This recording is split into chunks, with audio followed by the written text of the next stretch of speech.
Okay. No gavel. It's coming today. I'll call to order the Carroll County Commissioners weekly meeting.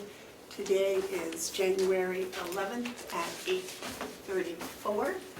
Can you join me in the pledge of allegiance to the flag, please? I pledge allegiance to the flag of the United States of America and to the republic for which it stands, one nation, under God, indivisible, with liberty and justice for all.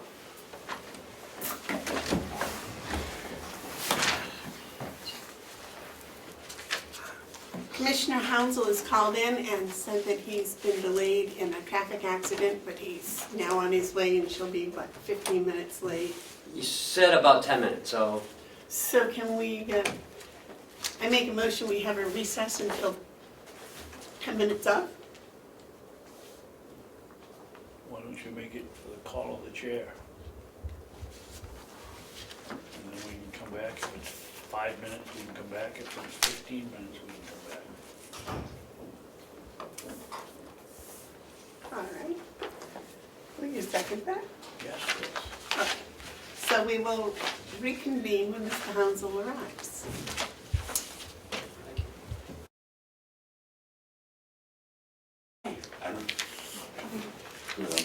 Okay. So we will come out of recess. Mr. Hounsel has arrived, safe and sound. We will start with the minutes. Are there any corrections?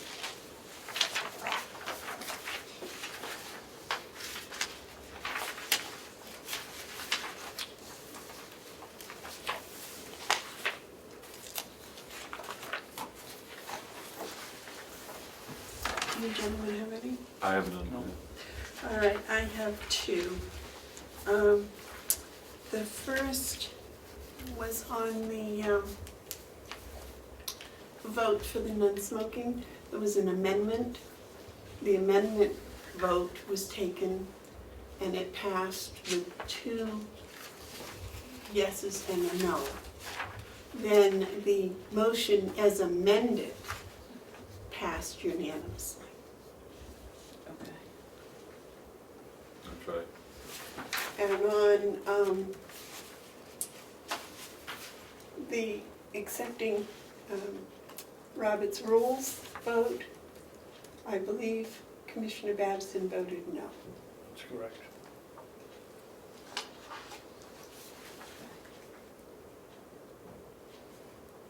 Mm-hmm. Are there any additions or corrections?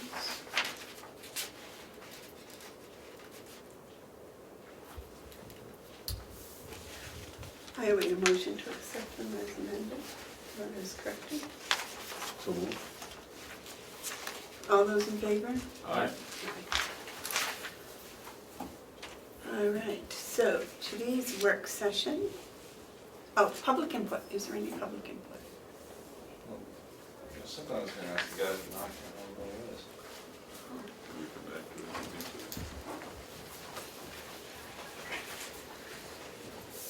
Well, if There was a meeting in Concord of the delegation. Have you heard from those guys? You know what they want? today, No, it was, They were gonna send a letter on, we haven't got it. we haven't got the letter yet, no. okay. It sounded like it pertained to, does this commission support the budget of the previous commission? I don't believe so. I don't believe that was the question. I don't know, I can't say because I haven't gotten the letter. When we do get the letter, then we'll address it. I did speak with the chairman of the delegation, and on Monday, I think it was, and he's said that the letter was going to tell us that the new commissioners would be given extra time to study the budget, Okay. so that we would be apprised and knowledgeable about it. Yes, sir? Madam Chairman, I think it should be the practice, it's my practice, that we shouldn't respond to a letter that we haven't received yet. And I have been told there's a letter coming, and I was told what is probably in it, but I wasn't told all that was in it, so I'm gonna hold off any comments on any letter. I think that's what I just told Yeah, Dan. but I wasn't done, excuse me. On the agenda, there's a discussion on the 2017 budget, and at that time, I will be able to address something that I think will answer your question, Okay. although it won't be an answer to the delegation's question. Okay. Thank you. Any other public input? Okay. The next item is the generator update. We'll do it. Chair? Did we sign the minutes? Oh, We yeah, approved sign and we the didn't minutes. sign them. Sorry. Who has them? You got the minutes? In your packet somewhere.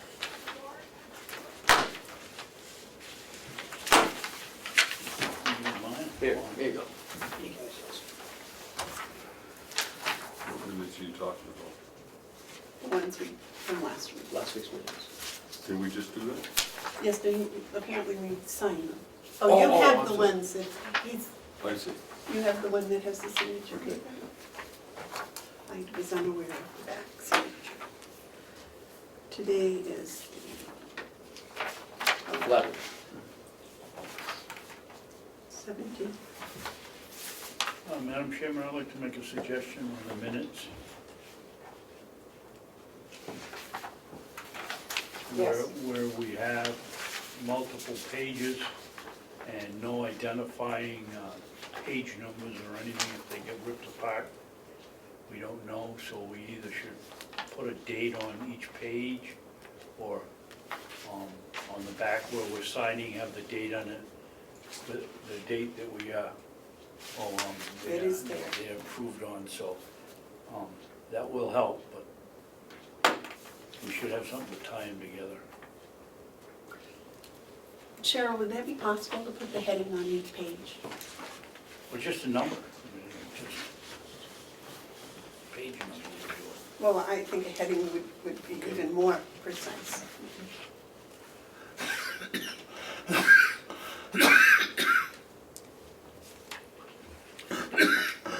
Are you all set, Ken? Ma'am? You all set? Yes. Well, Morning. good morning. Just want to update on we had a PMs done last week, I think it was. The second, so normally with the generators, this new contract that we had, they do a major PM, usually in July, and then 6 months later, January, they do what they call a minor PM. The major, Excuse me, could you explain what PM is? preventative maintenance.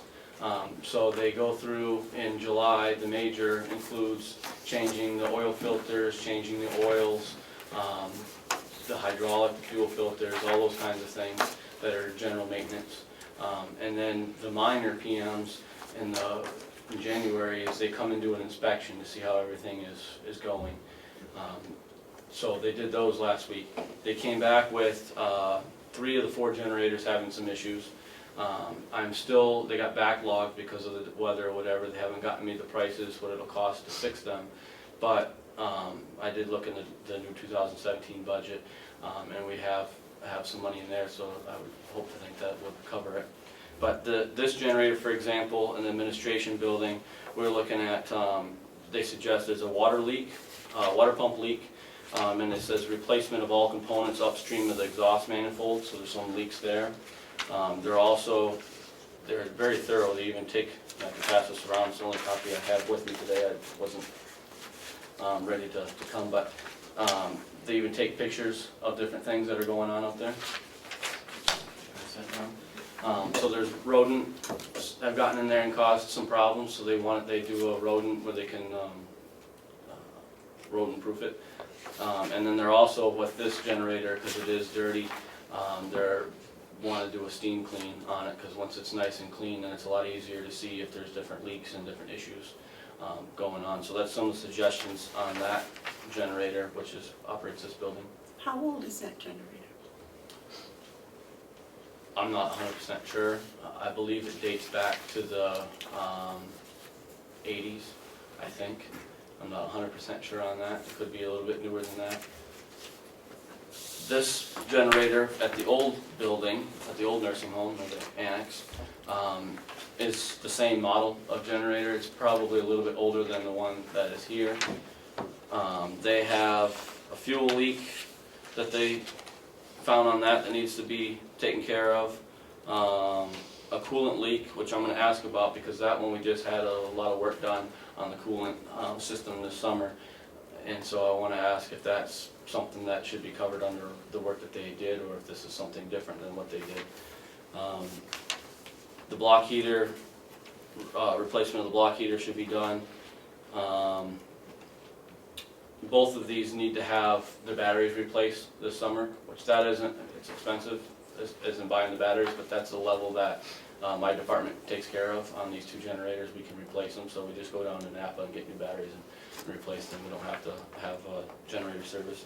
But one of the main themes in all of these, and this has a few pictures I believe, the main theme in all of these generators that needs to be done is we need to have a load test, a load bank, 100% load test done on them. I've been here almost 9 years and it's never been done in the time I've been here.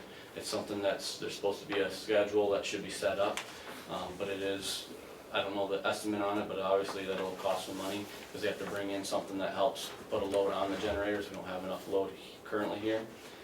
So working on getting an estimate for that, and that should be something that we should look at doing this year because every one of them, they get what they, I think they refer to it in the description as a wet banking or something along those lines, where when it doesn't get used 100%, it can't really burn off everything, and that adds up in there. What are these used for? The administration one is for this building, which runs, the primary, obviously, importance is the sheriff's department and dispatch is critical for this building. The backups? Right, it's the backup generator if we lost power. The nursing home, new nursing home has its own. The old nursing home has one there. That runs the old nursing home, but also runs our sewer plant. So it's really important that that generator needs to be in good working condition. Otherwise, our sewer plant won't run and we'll have a lot of problems. And then the jail has one down there also that runs the jail. But one of these, you call it the annex, but it's actually for the sewer system. Well, it's both. It's for the annex building and it also has double duty to do the sewer system at the same time. Okay, so, yes, Commissioner. If I was looking to, considering this, if it was just for the old nursing home, I would say no. The old nursing home's the old nursing home, and I don't want to put money into it. But really what we're talking about is the sewer system. So I would like us to refer to it as the generator necessary for the sewer system, because I don't know why we need a a generator for standby on the old nursing home. I do understand that we need it for the sewer operation. Yes, sir. Well, looking at this is the old nursing home, with an active leak, coolant leak, and I don't know what the technical term is for an hour meter, stuck. Why is there any question? Why, do we have any funds? Why aren't we fixing these now? I don't think that is a question. I think we're waiting for the estimate, and Ken just wanted me to come update you of what's going on with them. I don't think, there's no doubt in my mind it all needs to be fixed. It's very important, and I don't think that was a doubt in Ken's mind either. Oh, okay, so we're not stalling on it? No, we're just waiting for estimates to make sure we have it in the budget. In my view is we're waiting to make sure we have it in the budget and what it's going to cost, and then get a schedule to have them done. Yes, sir. So, just to let you know also that sewer generator, we had extensive repairs on last year, so there may be some question as to the water leak or the radiator leak, because that might be, that could be tied into a warranty if it was installed incorrectly. Correct.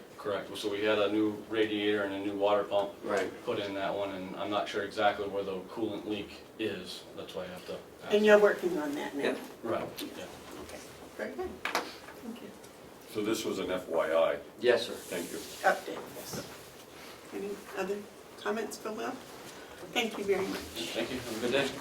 By the way, the sidewalk was beautiful this morning. Oh, there's one down here was a little slippery when I came in, but we handled that. I was right behind Commissioner Hounsel. and- Oh, I do have one. That Mark Ayers did pass his Yes. sewer test, and he Good. is licensed. Yeah, he's received his license in the mail this weekend and passed everything. So now we have 2 wastewater operators for the wastewater system. Nice. Good. Very nice, very nice. Do we do any kind of a, send a congratulations letter or anything of that nature? I think that's a nice thing to do, yeah. We have some county cards downstairs. If you, after the meeting, can write one, I'll sign it, that'd be great. Absolutely. I think that would be nice, because that's a hard test to pass. It's very hard. He had to work very hard to do it, yes. I appreciate you bringing that up, because I think one of the things we should do is acknowledge the achievement of people who work for us as they go out and get further education and certificates and professional development. I think it's important for staff to know that we appreciate that and we note it. Thank you. Very good. Moving on, last week we had the TAN bids opened, and we gave them to the administration for opinions. Yes, ma'am. We have- Chuck?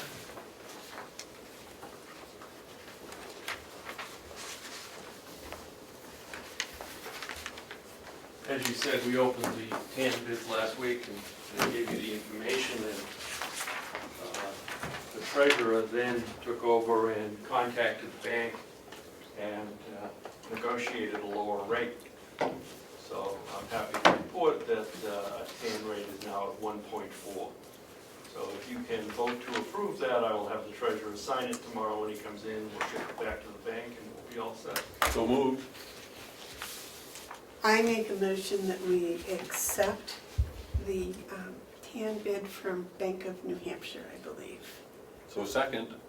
And the motion has been made and seconded. All in favor? Aye. So we have some discussion, Madam Chairman. Yes, sir. Chuck, reducing this from, what was it, 2.5 last year, 2.6? 2.67. What is our dollar savings and interest for the year anticipated if we take if we use the total line of credit?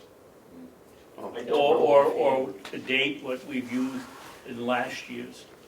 I don't know that offhand, but I can figure that out. Would you find that out I'll for us, talk with the please? treasurer tomorrow, and we'll come up with a number on what we think that might save us.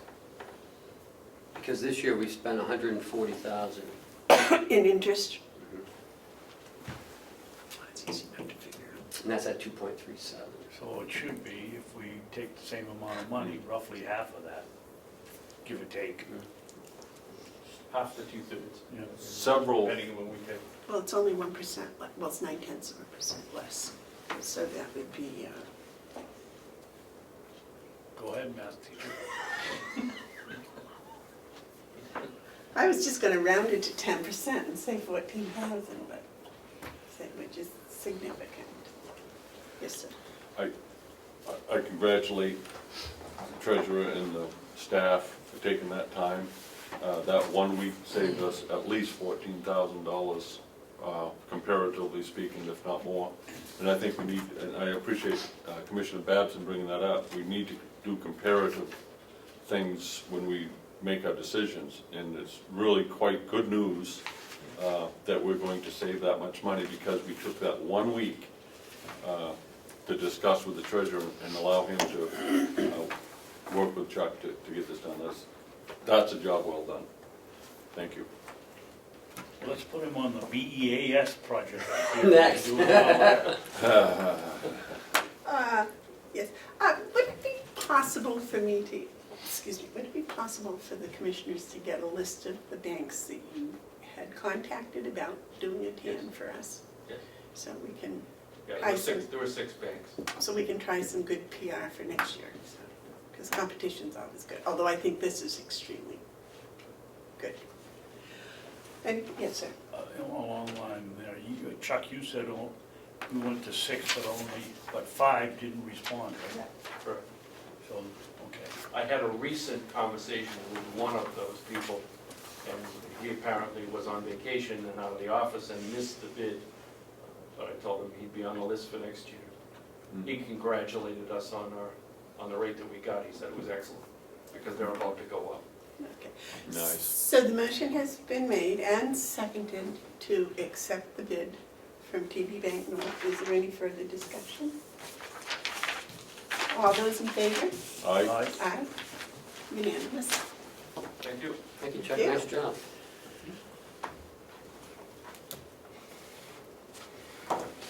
We'll have to get daisies, that's what we'll have to do, get daisies out.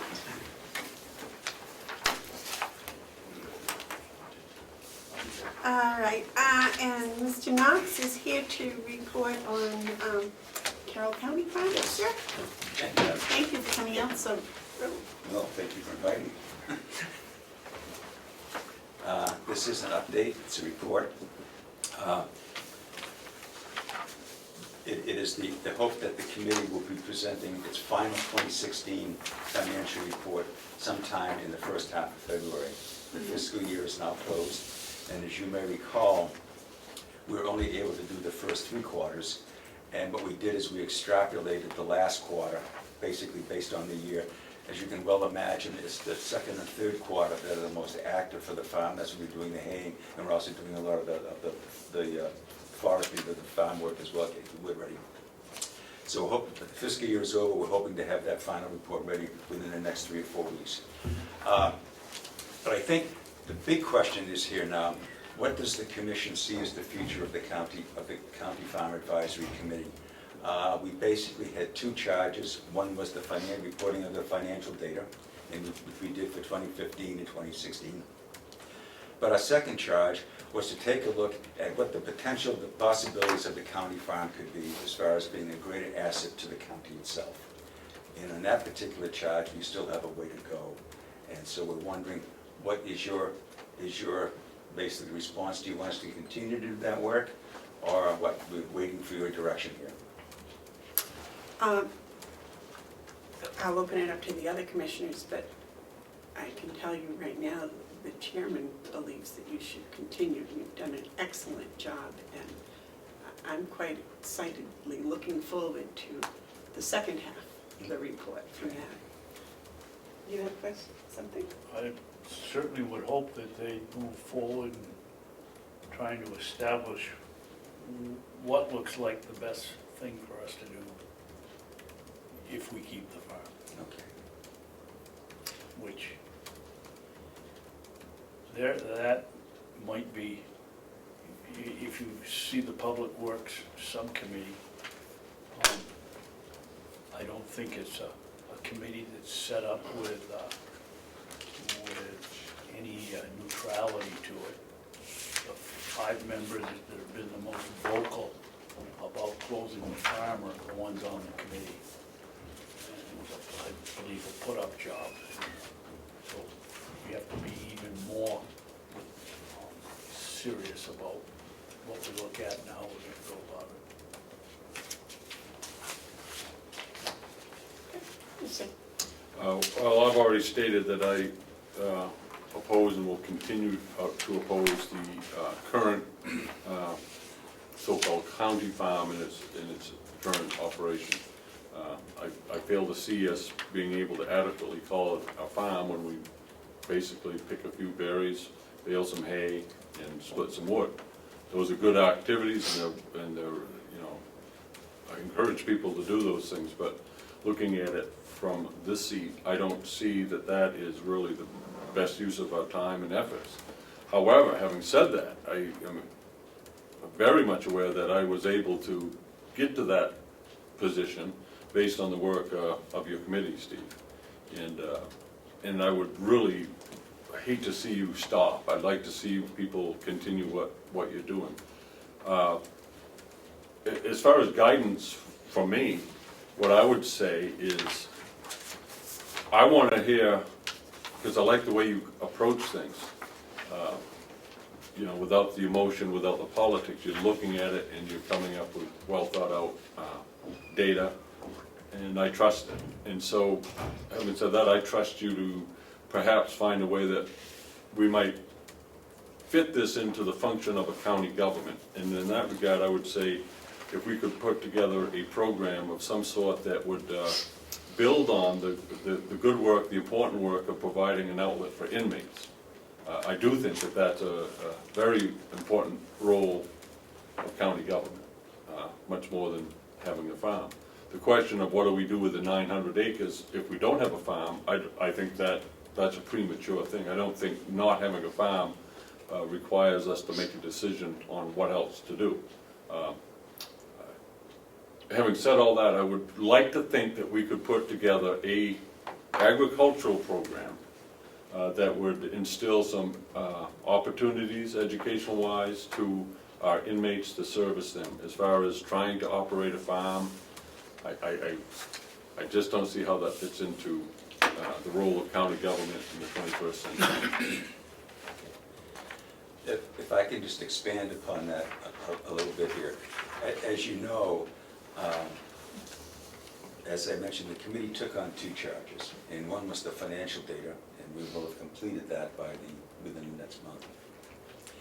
And the second was to explore what opportunities there may be present with the farm. And both Andy Kendall of the Kendall Foundation and to a lesser extent Peter Benson with the New Hampshire Charitable Foundation strongly urged us to do a feasibility study, that this would be the way independent thinking, objective data, which Commissioner Hounsel feels is important and the committee does as well, as to what are the possibilities, the opportunities that the county farm may present for the benefit of the county. And we've run into a snag with that. And I think if we knew then what we know now, we may have approached that a little differently. On May 24th, the advisory committee and Andy Kendall of the Kendall Foundation and Peter Benson of the New Hampshire Charitable Foundation basically toured the county farm. And at the end of that, we met down here in the maintenance building of the farm. Both Andy Kendall and Peter Benson felt that the county farm had incredible possibilities and opportunities for the county as well as for the farm. And we have to keep the two together, and one has to benefit the other. But they raised some concerns.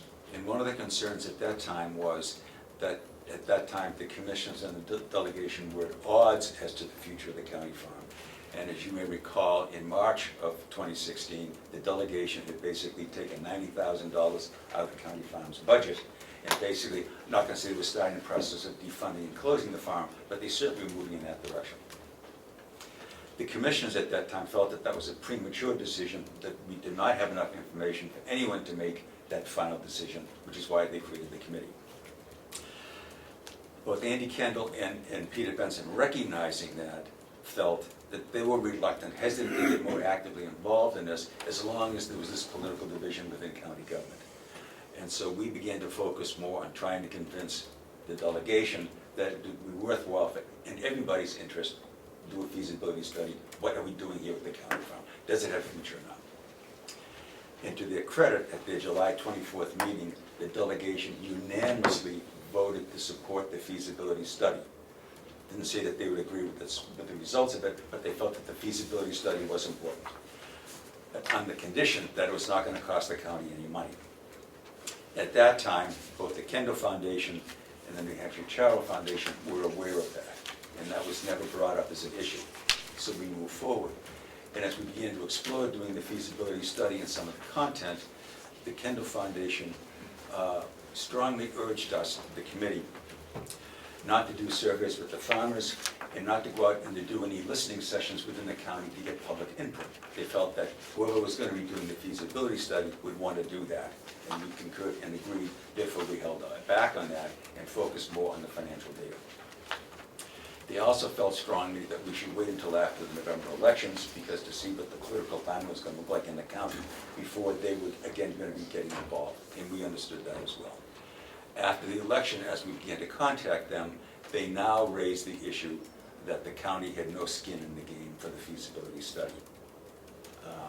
And I think when I said if we knew then what we know now, I think we would approach it differently, because we held back on doing a lot of that activity because we wanted the feasibility study to do it, and now they're saying, well, the county isn't putting any money in this thing, so they're holding back, so we lost a lot of time. And so one of the things I'm going to be requesting today, if you feel that the committee should go forward and continue with the study, then I think what I'm going to be asking you is for you to include in your budget maybe $10,000, is to put that skin in the game to do the feasibility study. We have had one person who's responded on the feasibility study. It has not been an actual proposal, but they've said they'd be willing to do it somewhere in the $30,000 to $60,000 range. Whether we can do better than that, I don't know, because we haven't put it out to bid at all. So we don't know what the cost is going to be. And there may be other funders out there that will be approaching now that we know that the commissioners basically want us to continue. But I'm putting on the table the real possibility that before anybody says, yes, we're willing to do a study, that they may be willing to see how much of a financial commitment the county is willing to make. And that's not expecting the answer right at this moment, but I think that's something that the commissioners want to consider.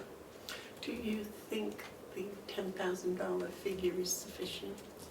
My own feeling, I have not really talked with anybody other than Andy Kendall and Peter Benson, but my gut tells me that yes, I think it is. The term that was used is we would like to see the county has some skin in the game. We have not talked with any other potential funders. We're in the process of trying to find out who those other funders may be. What their commitment would be as far as our commitment to it, we don't know at this point in time. But I feel that $10,000 is a worthwhile commitment on the part of the county. That's just my feeling. I cannot back that up with any conversations I've had. And you have no outline as to what the feasibility study would involve? Yes, we do, and I apologize for not bringing that down. But what we did do, the way it was scheduled is that the two foundations that we were working with said, first of all, you should have what you call an RFP, a request for proposal. And they strongly urged us to go out and to hire somebody to do that as well. But when we were talking with one of the potential people to do the study, who came here, her name was Rose Wilson, and she said, based on the people you've got sitting around this table on the committee, I see no reason why you couldn't do that yourself. And so we did it ourselves. We saved the county a lot of money. We did the RFP ourselves. And we outlined very clearly what we'd be looking for in the feasibility study. What we did not want is, we did not want this thing to be so far ranged that we were losing the focus. We wanted it focused. And so we did. We were looking for a couple of things. And I think the focus is on, what can the county farm do for the county with a minimum of cost to the county? And I think, and I don't mean to be all over the field here, but I'd like to just digress a little bit, if I may, Madam Chair. We have done some investigating and studying on our own using USDA data.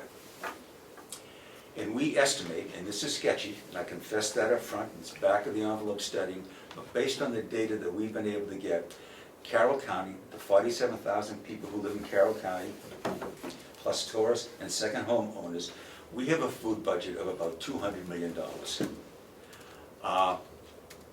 Again, based on USDA data in a study that was done by UNH in 2010, we only grow about $5 million of that. In other words, we are huge food importers, which means that the potential market could be huge. And I emphasize potential. As Andy Kendall from the Kendall Foundation kept stressing is, what role can the county farm play in basically meeting some of our own in-house food needs using the county's food? And he feels that that role could be significant. So this brings in, well, what can the county farm actually provide? Well, what he kept talking about was a food shed. In other words, the county farm, the buildings here, basically we've got some storage capacity. We could do some food processing, value added. He feels that there's possibilities here. that the county farm could therefore become a recipient, a funnel, so to speak, of local farmers. The problem is, and this is where our lack of doing the food survey, because we held back, comes in, we are not getting a sense that the farming community in Carroll County really wants to participate in this. And if they aren't willing to participate, we've got a major problem. We've got a major, major problem. But again, this is what the feasibility study would hopefully answer. So I can sit here and I can speculate until the cows come home, but I cannot give you any definitive answers other than to say there's certainly a great potential market here. We have potentially the capability to meet a lot of that market and to make farmers generate far more revenue and income to them, again, keeping in the county, than what we're presently doing. But is that feasible and realistic? I don't know. The committee doesn't know. But there's only one way to find out, and that's to do a study, and which is done by people who have no vested interest in this. They're just looking at the data and saying, yes, it makes sense, or no, it doesn't make sense. But I would hate to see both the commissioners and the delegation make permanent long-term decisions without exploring what may be available to us. The county farm is a multi-million-dollar investment that the county has. And just to walk away from it at this point in time, I think is premature. It may not be the best business decision for the county to make. 6 months from now, maybe, but not right now. Mr. Babson, you seem deep in thought over there. Can I answer any questions you may have? Well, you know, it keeps being called a county farm. And Yep. we know that the farming part of it, from your study, was less than, or was about 20% of the time. I think that the punch in the clock showed that. Yes, between the two. Yep. You know, 2 or 3 or 4 years ago, we did $100,000 in hay and wood, bagged wood, with the help of the inmates and the farm crew. If we stop doing that, we gotta replace those dollars, and they only come from either revenue from the nursing home or from the taxpayer.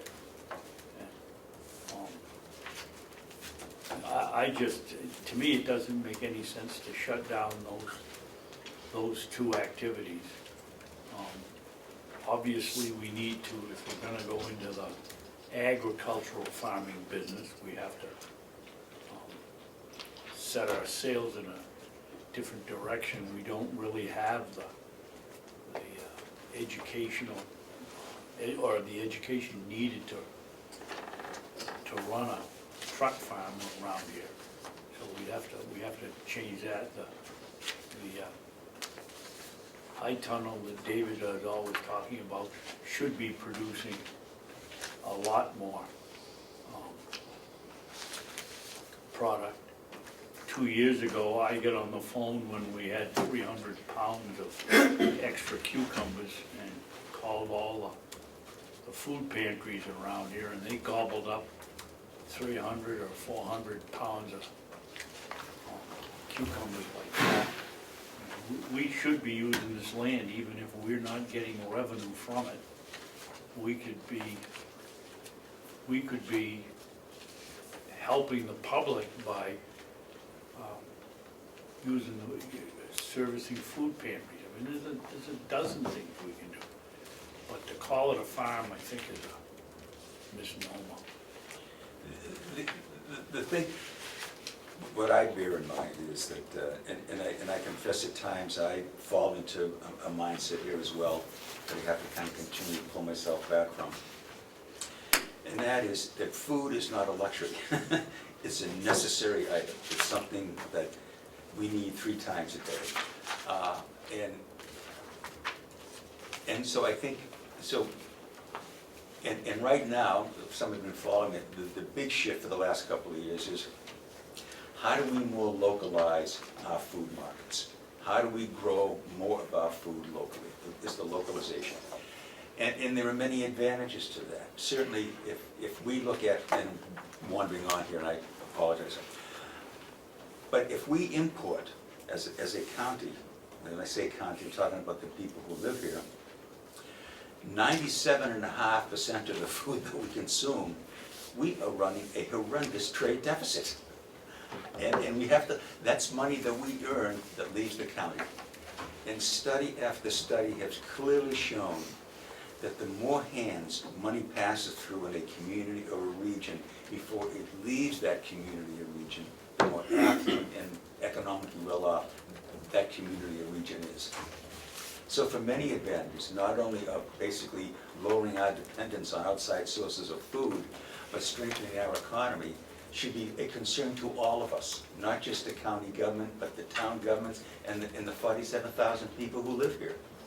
Those are things to our advantage. What I did yesterday morning, knowing I was coming down here, which I think is interesting, anybody who follows it, California is in the 4th year of a major drought. There is water rationing going on in California. So the question is, well, why does that affect us? That's 3,000 miles away. The fact of the matter is we get most of our fruits and vegetables from California. It travels that 3,000 miles. And so if all of a sudden they run into problems, then we've got a problem. And so, I mean, there were a lot of things. I mean, I could cite instance after instance here, which I'm not going to. You've got other important things to talk about. But it is to our advantage economically, citing a lot of different things to take a look at, okay, what can we do here to basically to address some of our major food issues, number one. And I think important thing the feasibility study will hopefully address is there a role for the county farm to play in that? And I can't sit here and tell you that there is, but I can't sit here and say that there isn't either. Would part of the results from this feasibility study be pertinent to forming a farm plan for the It would be my hope, Madam Chair, that is what would come out of it, that based on this data, and this isn't one or two people that've got an axe to grind where they've already reached the point where they want to end up, but let's take a look at this objectively, which is why I think it's important to go out to somebody else who has no vested interest in this. But out of that, what we would hope would come would be a recommendation, a proposal, is this is what you should be putting forward. And they may say that looking at everything we've looked at, it just does not make sense to keep this county farm operating. Or they may say there are incredible opportunities here that you should consider. So yes, there may be a farm proposal that would come out of it, which the commissioners would then have to basically adopt, and the delegation would have to go along with as well. But yes, that's the goal. We hope it would not just be some study that collects dust on a shelf and then we never is heard from again. It is my understanding that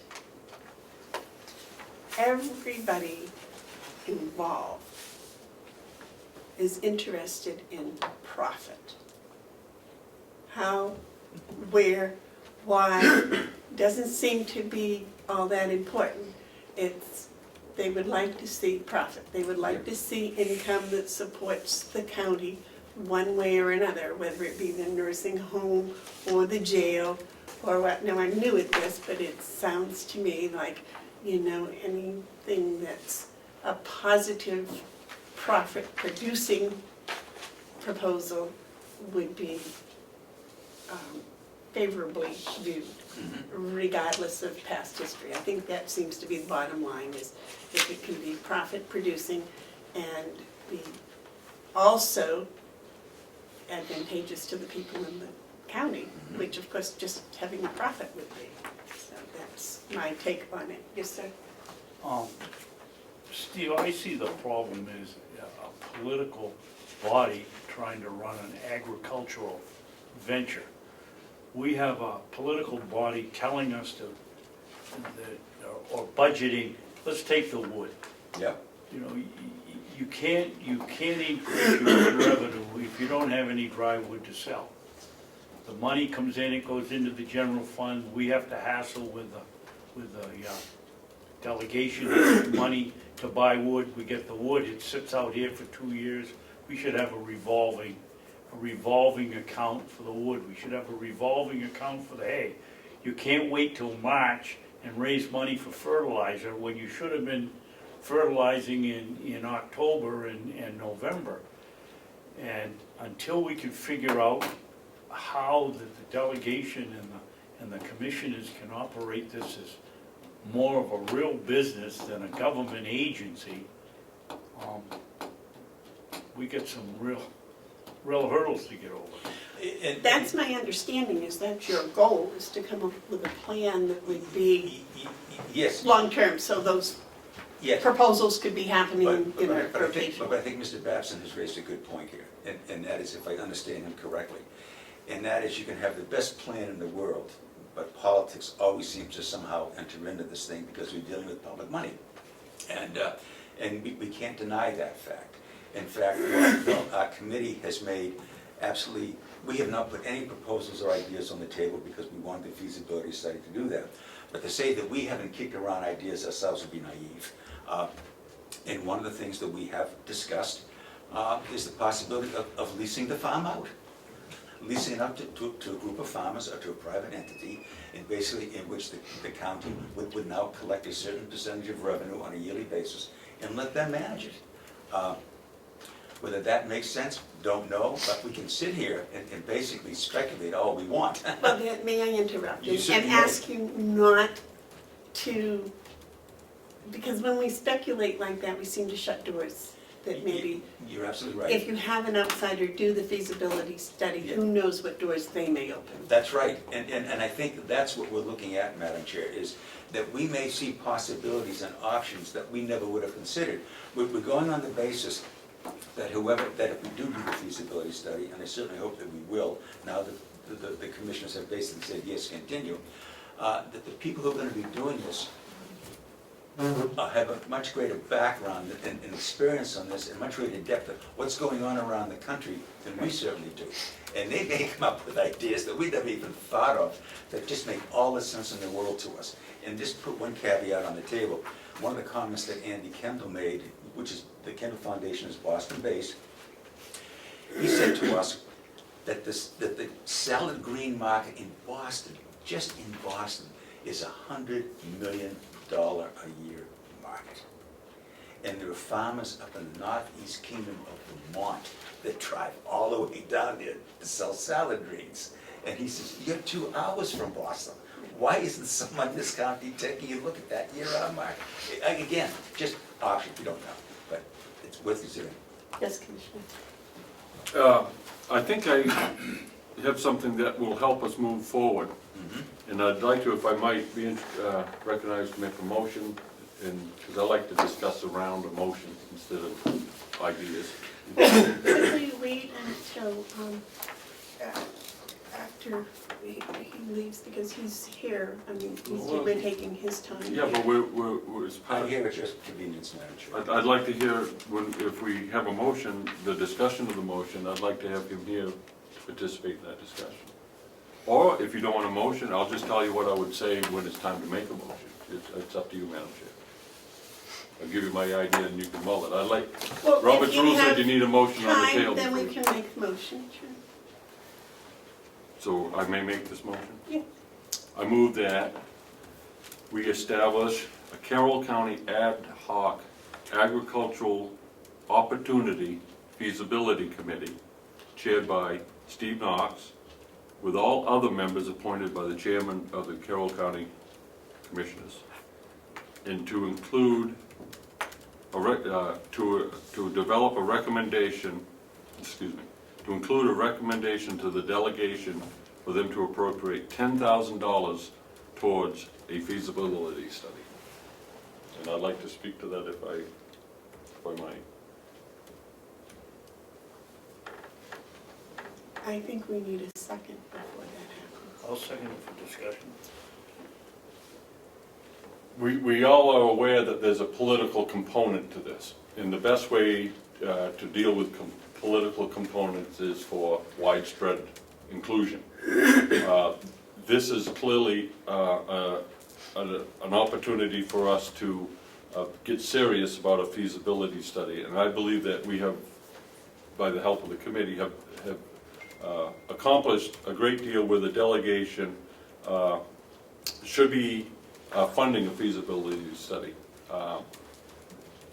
For them not to would be kind of cause me to scratch my head, because we need information before we can make a decision. And there's an opportunity here. I'm not saying I'm signing on to anything, but Steve has given us all the different variables that are coming in that are holding up at this time. I do believe it is very wise that you didn't do a feasible study or a component of it, because by doing this, we have a clean slate. And I would be very surprised if the delegation wouldn't recognize that the 10,000 we're asking for is the profits that were generated over the last 2 years. And that's a good way to put the money, albeit a small amount, back into it to see how we should proceed. I recognize that the opportunity is there.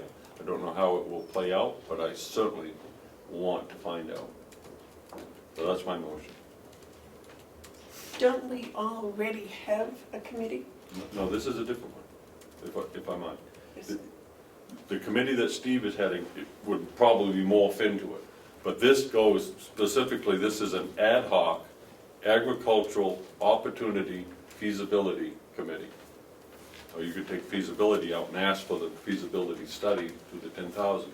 Charge them with conducting the feasibility study and give them $10,000 to do it. And if the others pony up, there's the 30,000, then we're off and running and we can make a wise, informed decision. And I don't see any political problem to that from my seat. Is it? I like Mark's idea, I don't like the idea of setting up another committee. Well, We're getting about as ad hoc as you can get with the group that worked with Stephen, and why not just charge them with your charge, your responsibility, rather than trying to round up another whole crew and educate them before we start. I guess I'm not really looking to change the committee. I'm changing, I'd like to address the need that committee has now grown into another task.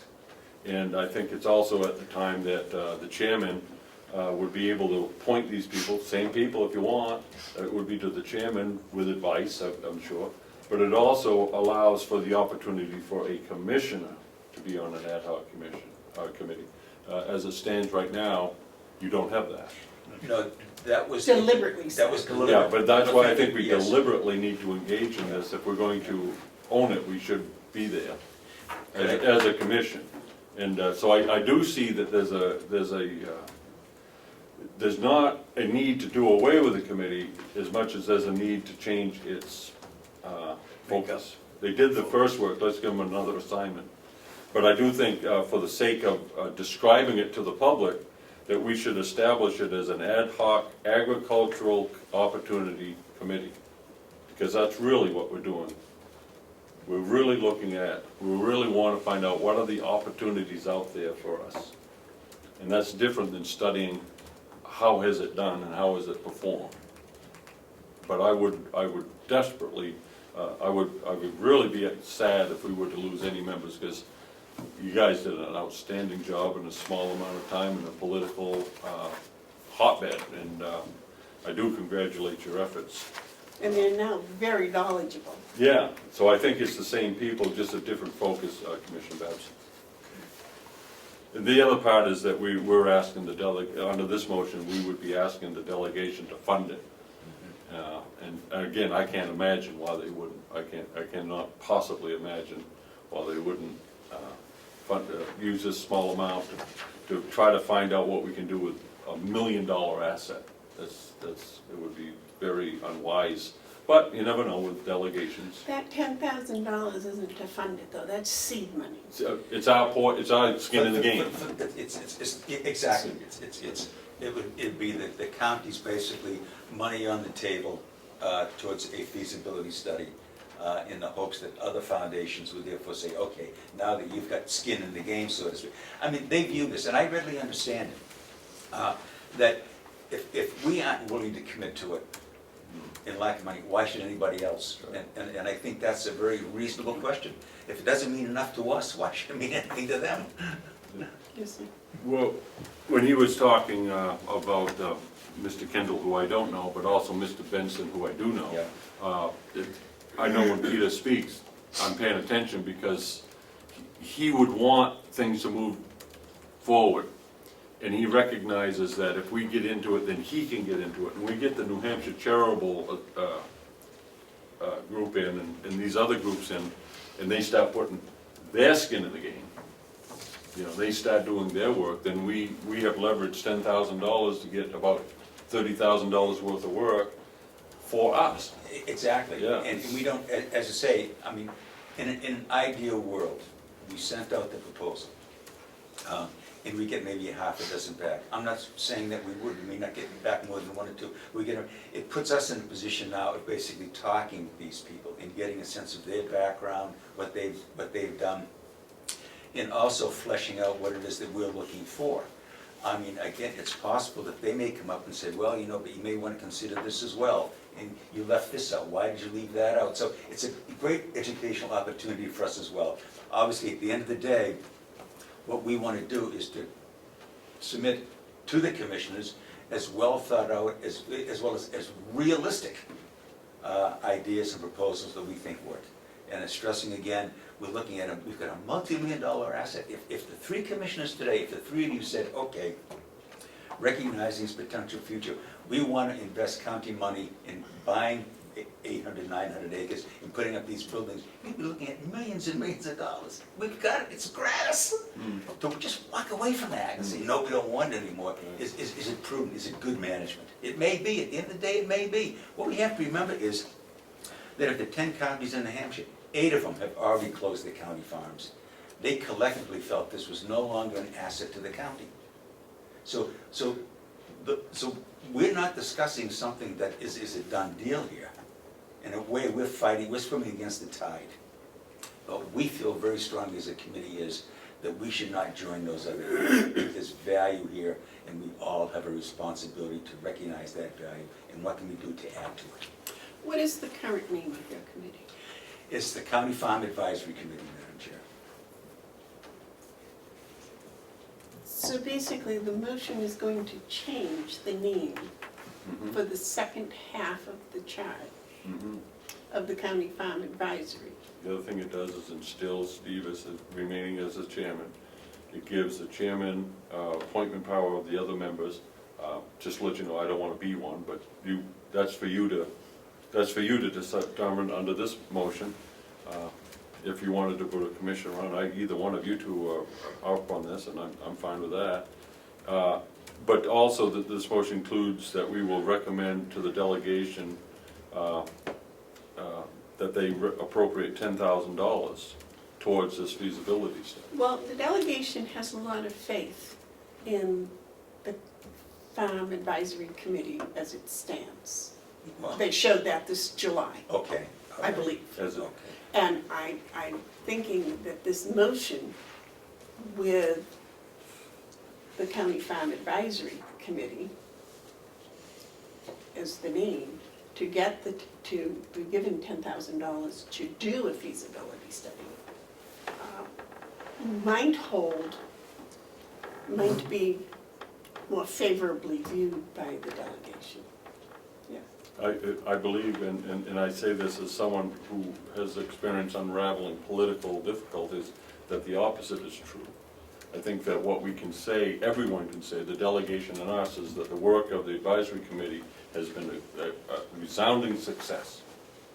And now we need to go into a different phase. And our different phase isn't to advise us on a county farm, it is to seek the opportunities of our agricultural asset.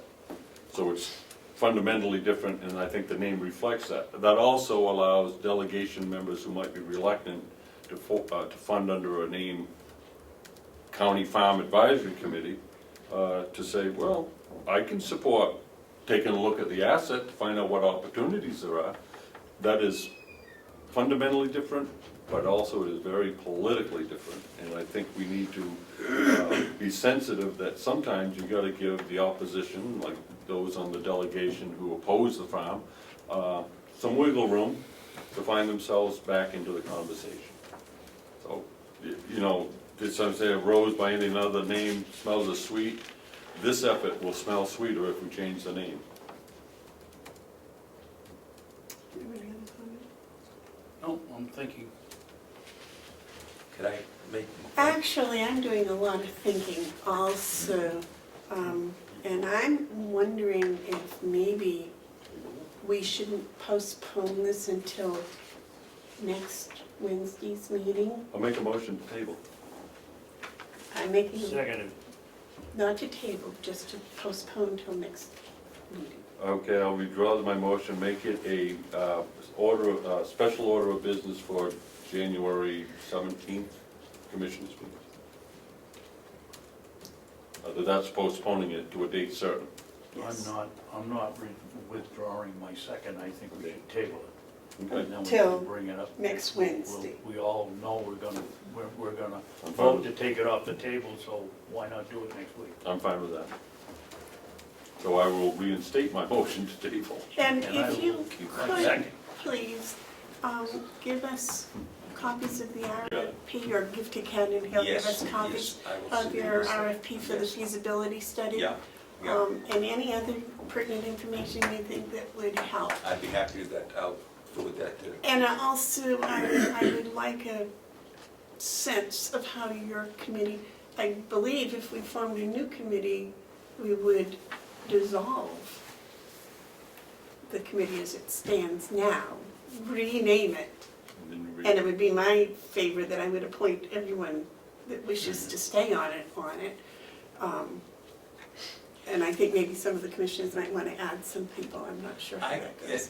But I have no answer on this, Madam Chair. well, that's why I'm giving you a week to Yeah, let us know. But it's very possible that now that we're fulfilling our second charge, that some on the committee may feel that their contribution would be much more limited because we're not now playing into an area of their expertise and background.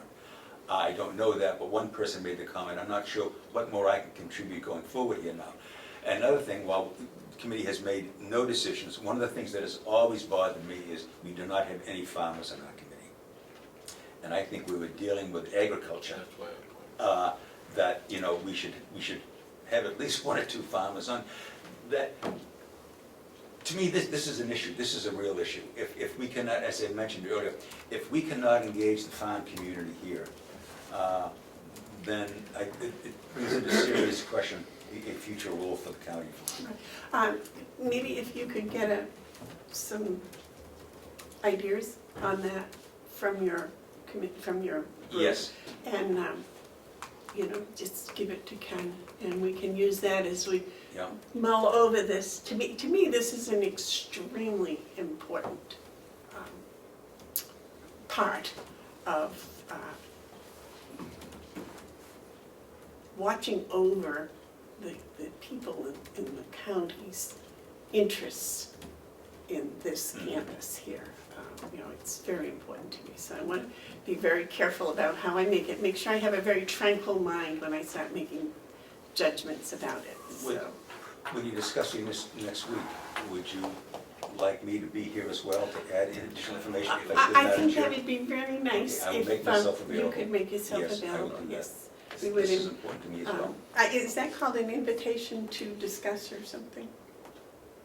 Or do you just have, I just put, you know, You'll be good as well. right. okay, very good. Okay. Thank you so much for your My pleasure, Madam Chair. efforts and committee's efforts too. The committee has done a great job, Very good. They did a If I had fantastic daisies, job. I'd give you daisies. Before Steve leaves, I want to thank him. Steve heard that I was looking for a place to hold an office where I could meet constituents in the northern part of the county. And he took it upon himself to go to the Albany Selectmen, who voted last week unanimously to allow me access to a place. And I thank you for that, taking that initiative, Steve. That's going to help. My pleasure. It's going to help tremendously. I'm a big believer in transparency in government. I know. I'm also looking for more office space. Do you have any? If you give me a written proposal, I'll bring it before the selectmen. Well, we're knowing that Steve Knox is the go-to guy. That's right. Don't give me too much credit. Thank you so much. Thank you very much. Okay. The Eastern Airport Authority representative? Yes, ma'am. The airport is located in Freiburg, and they have a I don't know what you might call them, but it's a functioning committee or a Board of Directors. board of directors. And they have representatives from all the surrounding towns that border the airport. And Carroll County is one of them. The last member or the representative was Dave Sorensen. And so he's no longer here, so now we need to fill that spot. And I'm here. Is that a volunteer spot or is that a appointed spot? It's sort of a volunteer spot. Yes, sir. I got a question. Can you just made the statement that the board is made up of representatives from surrounding towns? Mm-hmm. David was from Eaton. Did he, I was under the impression that he represented this board on Yes, he did. rather than Eaton. So Yeah. which are we appointing? A person to represent this board or somebody from, To represent the county commissioners. okay, thank you. Yes, sir. This airport is a critical part of the transportation infrastructure of the northern part of our county. Members are put on the board by government appointments. Selectman Carl Thibodeau of Conway represents Conway on the board. I'm not sure the town of Eaton has one or not. I don't. I do know that Oxford County has a person, and as well as Far. I'm not even sure who's all on the board. I think the importance for the county to have a representative there is to understand exactly, better understand exactly how this airport serves the county. And even though it's the northern part of the county, where sometimes feels remote, I would be more than happy to represent our interest, the county's interest, on that authority. There's some things happening that are really quite exciting. We're getting more and more air traffic. They bring in tourists, they bring in professionals, and that airport has on a number of occasions have successfully completed medical evacuations in a timely manner. It's a very good functional airport that's not used just for recreational use. It's a important part of our tourist industry and part of our economic and opportunities. So I think it's essential that we're able to stay on top of it. Do you have a comment, Mr. Chairman? I'll make a motion that the chairman appoint, or the board appoint, Commissioner Hounsel as the Eastern Airport Authority representative for the Carroll County Board of Commissioners. I'll second that. The motion has been made and seconded that Commissioner Hounsel be the Carroll County Commissioners representative on the board. What's it called? A board of Eastern Directors? Airport. Yeah. Directors for Eastern Airport. All those in favor? All right. Some Aye. discussion. Oh, Have you some want some discussion? Yeah, I want to know how Representative, excuse me, Mark, It's okay. Commissioner Hounsel is going to report the activities of this authority to us, since he represents the board. Yes. First thing I'm going to do is find out where they meet. Okay. Then I'll find out what's expected of me. I will bring back all the names of who's involved, as much information as I can, and I will continue that as my practice to report. I won't. I don't know exactly what they expect. If there's votes that I think we need to talk about, I don't know how much of it we want to talk. So I guess we'll find out. Well, that was basically my concern. Yeah, If an issue comes up, I want how to are we gonna get? Right. We're going to vote on any issue that requires. Well, you're going to have to tell me, because I know what you're saying and I agree with you. If there's an issue that impacts the county, You will report it. then it should be, I should represent the commission. Yes. I serve as a school board rep on the budget committee, and I am given, it's expected of me, I'm happy to do it, to represent the school board, not my own position, which is not always the same as the school board. on the school matters. But since I sit on that budget committee, the school board doesn't involve me. I'm not bound to do what the school board wants if we're doing library or the town. I'm a member. So there may be issues, I don't know, I really don't know. But I won't do anything without, that I feel is required a majority of this board. Okay. But I'm not sure that every issue would be that, so we'll have to test and try. Madam Chair, once the vote is made and he's appointed the representative, I will forward all that I have, all the minutes and everything else from the last few meetings that they've been forwarding to me. I will get you set up with them. Okay, what I'd like to have that is in hard copy. Yes, sir. Yep. Not electronic. Thank you. He'll put it on your desk in the office. Huh? He'll put it on your desk in the office. My Albany office? Or- No, the office. Do you have a key yet for that on? I do. Oh, Yeah, I okay. got this one, thank you. Okay. Now, would you please read the motion back? Because I forgot it. Commissioner Babson motioned that the board appoint Commissioner Hounsel as the representative on the Board of Directors for the Eastern Airport Authority, seconded by. All those in favor? Aye. Aye. Aye. Those opposed? Motion passes.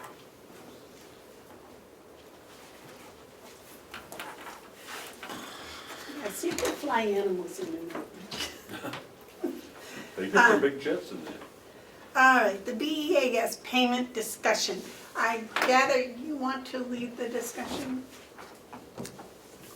I want to leave the discussion or lead it? Lead it, lead it. Well, I would just like to start by, there's been a lot of discussion about the BEAS payment and what it is and how much we pay. So I put a little packet together for you. I can't even find mine. But, no, I have it here. I don't. You use that one till you. Okay. So, and I think Commissioner Hounsel spoke about it at the last delegation meeting. Here's the RSA here. Then it goes to our, 12 monthly payments.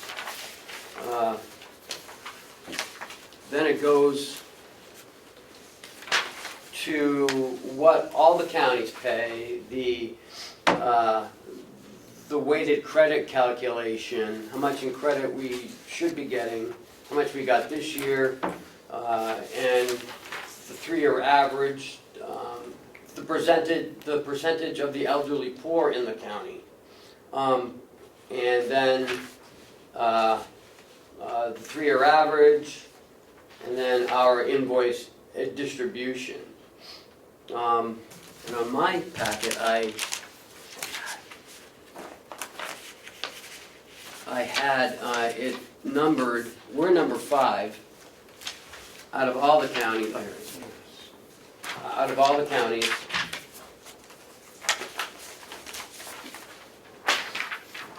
On the weighted credit calculation of the elderly poor. We have 1.04%.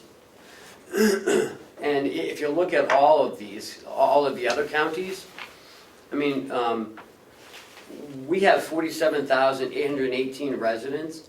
Out of those, 303 are of the elderly poor.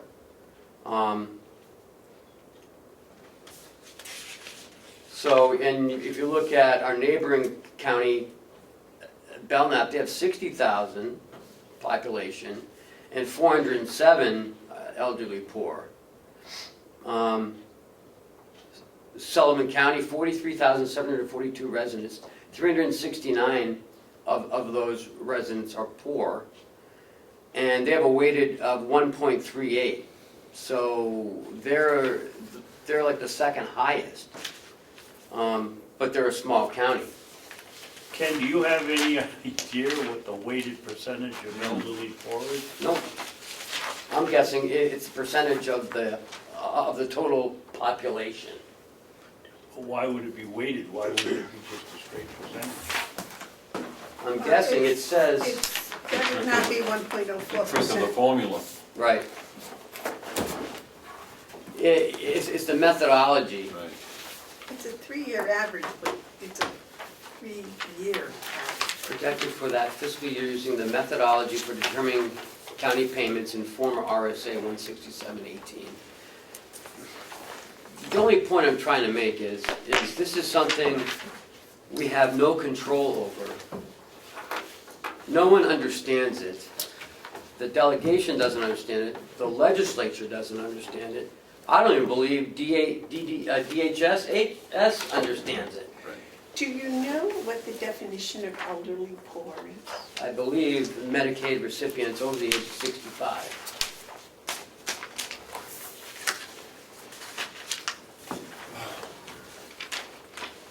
Because in the RSA, it does talk about Medicaid recipients. So the county shall reimburse the state for expenditures for recipients for whom such county is liable who are eligible for nursing home care and are receiving services from a licensed nursing home, or in another New Hampshire setting as an alternate to a licensed nursing home placement, and are supported under the Medicaid home and community-based care, so the HCBIC waiver. Yes.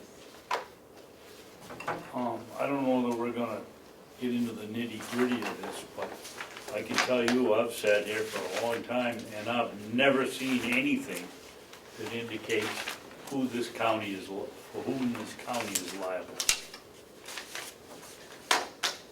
How many people at the nursing home are on Medicaid? 75%. No, That's Medicare. no, that's Medicaid. Isn't it 25 private, 75? 25 private, then you get 65, skilled, then 65 men, and right. 10 something else. 10 skilled, and then Yeah, that's 25% private. So about 65%. And that's good. So 65. Most nursing homes are 95%, 90%. Well, I'm trying to figure out where these 300 people are. They could be anywhere, in any nursing home. That's the problem. But we're liable for paying for them, Mhm. right? Yeah. Well,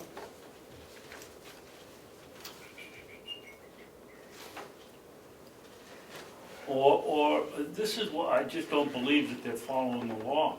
Or in any other New Hampshire setting as an alternative to licensed nursing home placement. If they're in, we've always heard that we're paying for somebody in Florida or we're paying in North No, Carolina. and are supported under the Medicaid home and the Medicaid HCBIC waiver for elderly and the chronically ill. So, do we continue paying this but not knowing? Well, we found out what happened with, When we you didn't don't fund pay it last year, because we didn't fund it last Can year. you just chime in anywhere? It costs a lot of money, you know, and I'll recognize you just a second. Commissioner, I have spent some time with this as someone who's been outside of it, and probably over a year. And I've talked with the Bureau, and I've talked with representatives, and I've talked with governor candidates, and I've talked with all kinds of people, and I've yet to find anyone who can describe to me the variables that go into the formula. So the next thing I did is I started looking at the law itself. What I've come to is this, is when something is as confusing as this is, I go back to the basic stuff, just to understand from the bottom up what we're dealing with. So the first thing I will say is my opinion, that this 167.18:A, which says it's a county reimbursement of funds, is no such thing. That this law is, I don't know if it's purposefully written this way, it was just updated in 2015, which coincides with a severe shifting of costs from state government to county government, that this is probably called the county tax on the elderly, because that's exactly what it is. The formulas, when asked for explanations, are not explained. No one knows what they are. They just use a formula to send us a bill with the promise that if we don't pay it, they will withhold funds from us, which is a threat that I have never responded to. Our job is to make sure that when we sign a check or an invoice, it's because we understand it as being appropriate. I cannot understand this invoice, therefore I don't know if it's appropriate, and thusly I will not sign off on any payment of this until I can understand it. The legislature needs to address this, and they need to address it this session. They need to take a look at 16718 and tell me, at least, if not the whole county, how this isn't a tax on the elderly that's paid for by the property taxpayers in order for the state to avoid their responsibility under Medicaid reimbursement. This is a $500,000 tax that the county pays, pure and simple. They can call it what they want. We get nothing in return for it. So it's a tax. It's a taking without any services back. So, our budget this year, from 2016 to 2017, went up $325,000 because of BEAS. So that represents our $230,000 increase in the amount we raised by taxes. So is that what the county convention is looking at? They want us to reduce that? Why should we be penalized for this? $325,000. Well, I wouldn't ask it that way. We shouldn't be supposing what anyone's looking for. We should just state what it is that we believe. Okay. I can't get into the minds of 15 other people who serve in another capacity in government. From this capacity, I can tell you, it is my opinion that 16718 should not be called county reimbursement of funds. It should be called state tax on county elderly. And I think the delegation needs to maybe take a look at it from that vantage point if they so choose. I'm going to continue to ask them, and I think the commission should ask them, would you explain to us, why we shouldn't think that this is a tax? You have, what efforts have you made to be educated as to how this is computed? I'm with everyone else.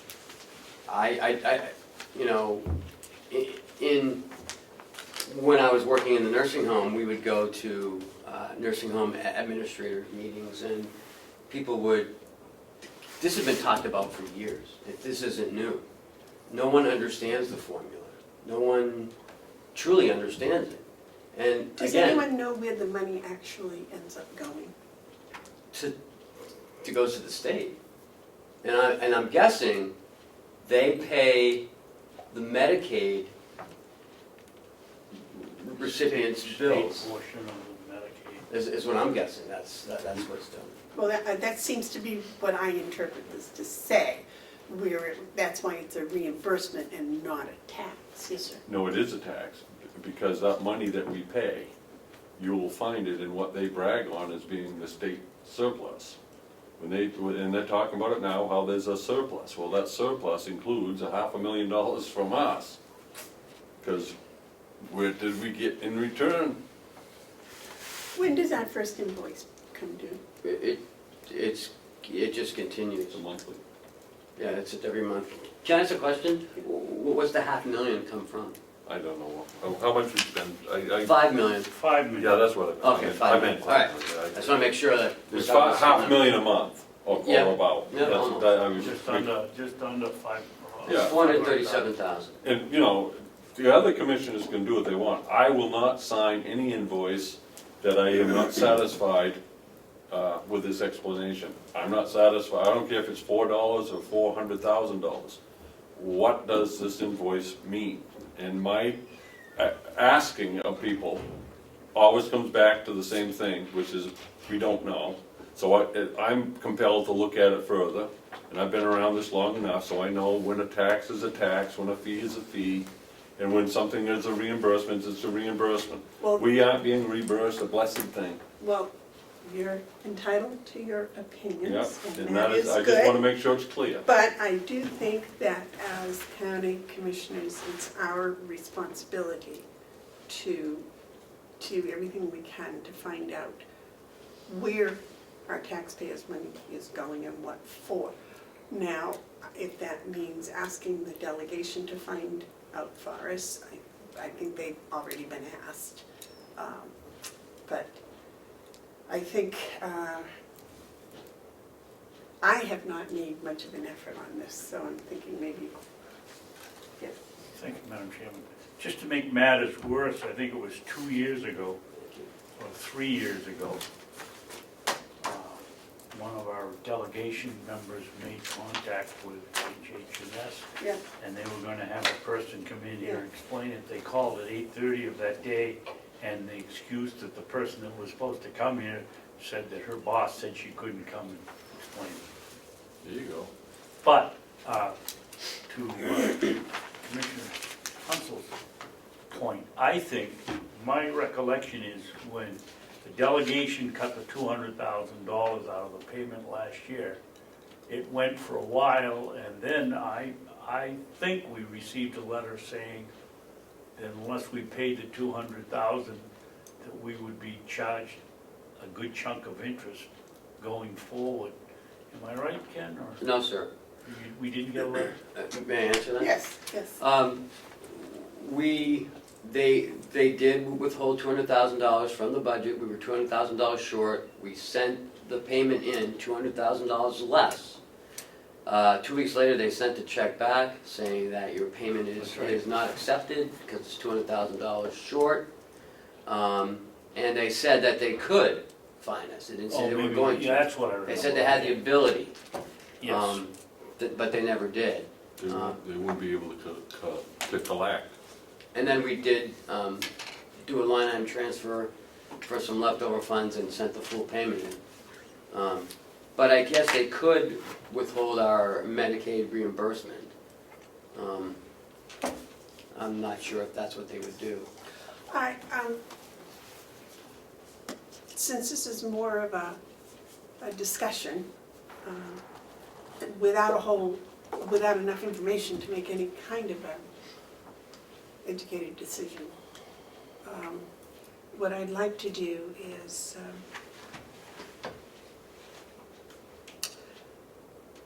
I'm not sure who the proper person is to address our concerns to.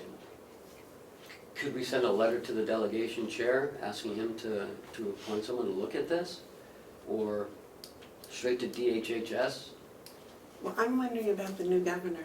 That's what I'm saying. If I You might. know, this is a confusing issue, yes, sir. I think a simple letter to Governor Sununu with copies to the delegation and to the senators and to the executive councils, everyone else, containing each of our signatures, expressing our concerns about 167A and letting them know that we would appreciate them explaining to us exactly how this formula works. Send it to the governor and let's see what happens.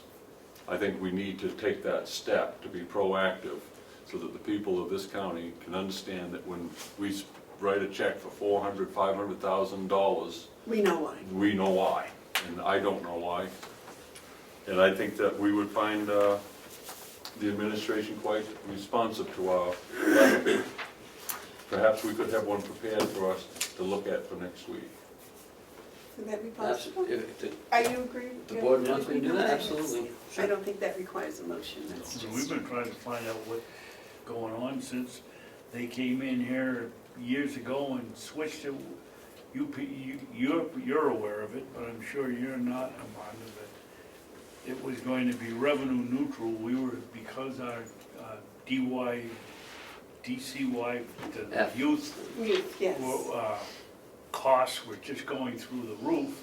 The state agreed to take that over if we would take over the payments for the elderly, so revenue neutral. We're sitting on the delegation, looking at demographics and knowing we're going north, not south, And we said, yeah, this is a good deal, so we did it. And then, of course, the first year, I think it was revenue neutral, and after that, it's been, the first payments were, if I remember properly, somewhere around $1 million or $2 million for the year. Now it's $5 million. Crazy. Well, I'm, So it's been a long discussion with no answers. this is numbers, and they come to the conclusion with formulas. So if, with the proper education, I'm sure that we should be able to understand. But I don't think the proper education has been offered, and apparently at many levels, the same problem. So possibly the letter to the governor will get us the information we need to be able to do this with a intelligent computation rather than taking what somebody else says, because that's never been good in my thinking, that we just take a bill as given. Any other discussion on that? All right, so we are at the benefit coordinator payroll hours review. Madam Chair, can I, Point of order. Yes. In the past, I think probably Ken's gonna say the same thing.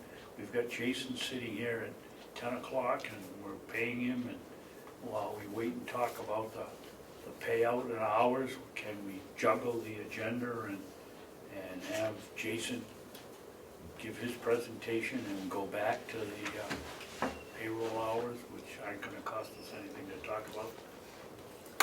Well, yes, but Jason looked so comfortable. I thought he was enjoying the conversation.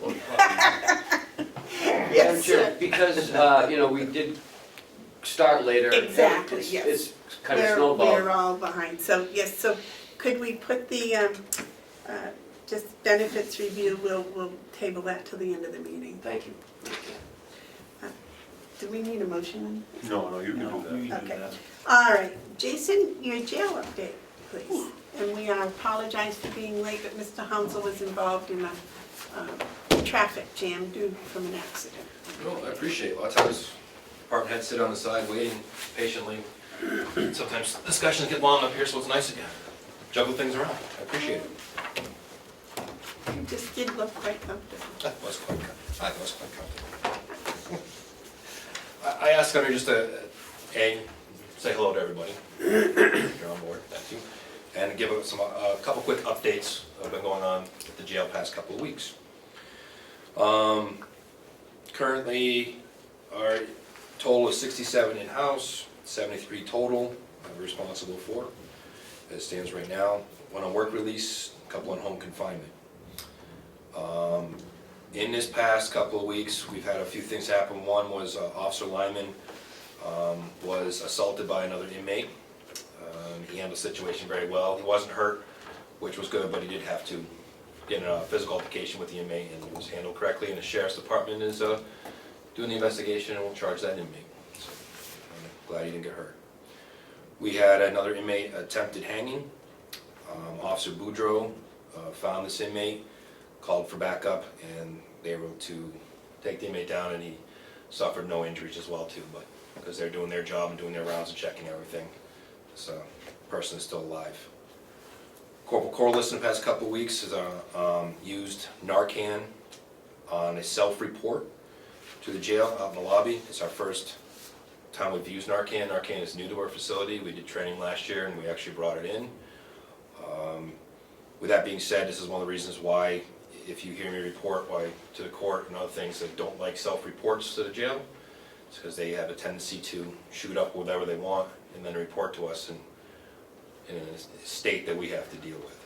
So we prefer when they go right from court straight over to the jail, so there is no in between to have an opportunity to take these kinds of things. But on a good note, they already used Narcan and called the paramedics, and the person is still alive and well. Were there any charges involved in that? It's not good. Yes. But on a probation, they may get dinged on a violation, but as for a charge, there's no charge to somebody for us on that end. Yes, May I ask Jason a question? sure. I think, Jason,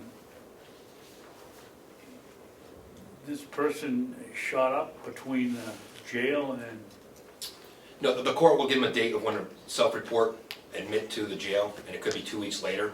It could be, oh, well, that's what you're talking about. Yes, Okay, so he yes. came in, yes, Okay. already on whatever they're on. okay. Not a big fan of self-reports, not a big fan of weekenders, because the same thing, a weekender, they know to take their stuff on before they come in, or pack their stuff wherever, and it becomes a problem on our end. We've worked with the courts, and the courts understand, and it's not just here, it's in every county, and we've expressed our opinions, and it's getting better, but these are things that make us nervous on our end, this kind of stuff.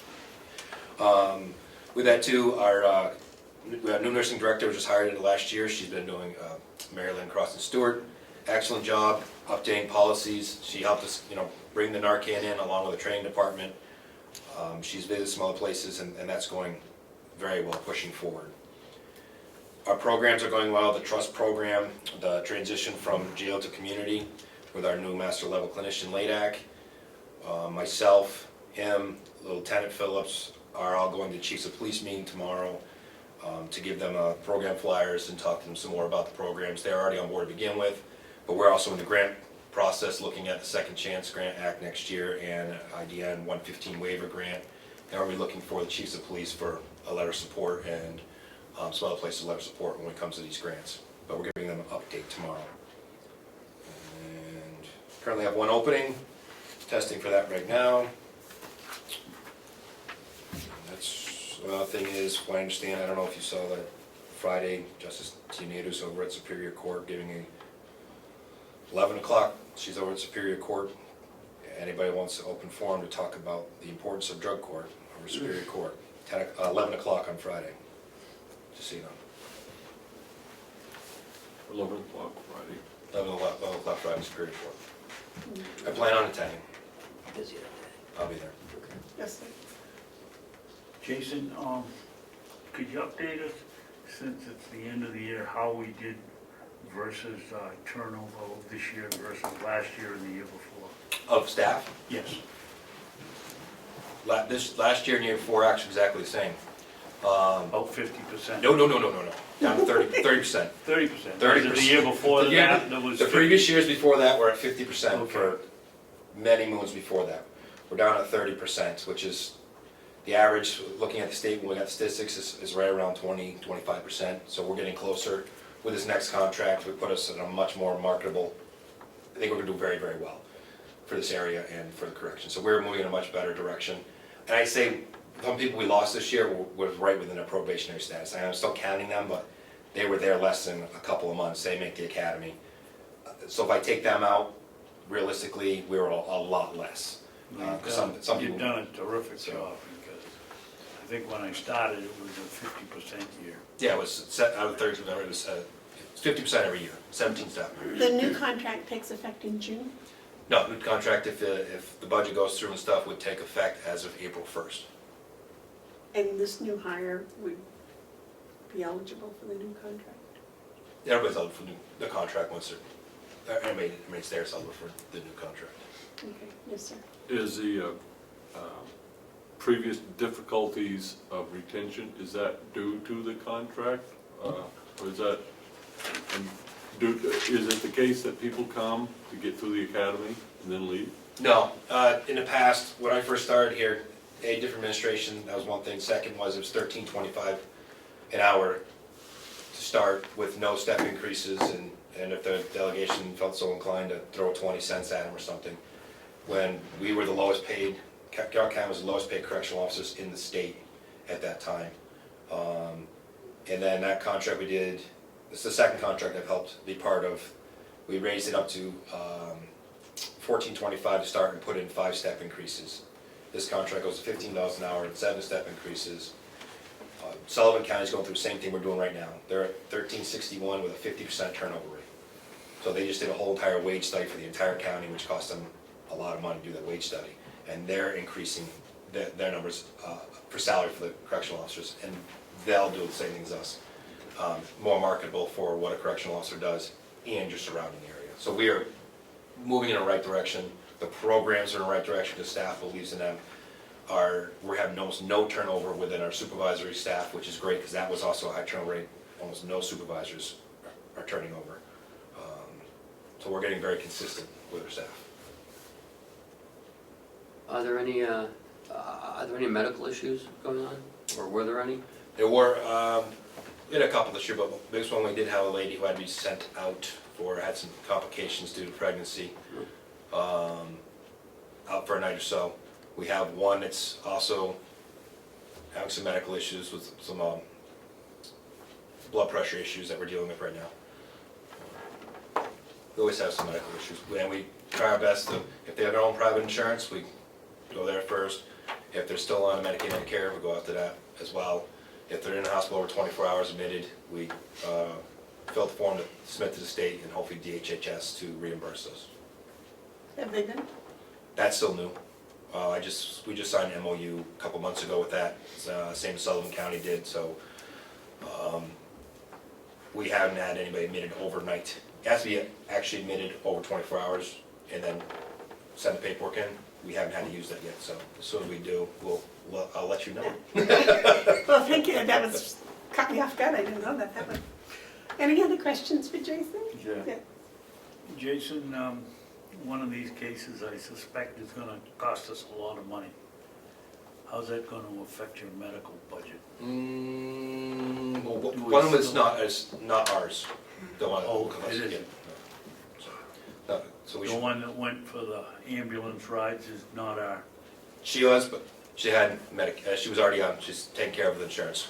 We're gonna be okay with that one. okay. Also, January 30th, just so you know, is I guess my sub-budget meeting will be January 30th at 9 a.m. I got an email from Schmidt today. Oh, that's nice. He's trying to line us up in the sheriff's up the same day. When? January 30th. Him and McConkey trying to line that up as long as that works. If not, he gave it 2 other dates, would be the 20th or 27th of the next month. But January 30th stands right now. I said would work at 9 a.m. It's for me. 9 a.m.? Yes, For the jail? and he's trying to line up the sheriff's department to do back-to-back.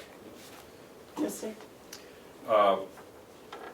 I'd like to see us have a process that's a little bit more conducive to better communication. I think the delegation should be asked that all requests of scheduling of staff be done through the administrator so that we are all in the know. It concerns me to hear our administrator get the news that he's scheduled a meeting with the delegation by him, and it's not against you, I'm not saying this, the flow of information should go there, and then we're all in the know. He was just asking if that day worked, so I'm just letting you know. I said yes.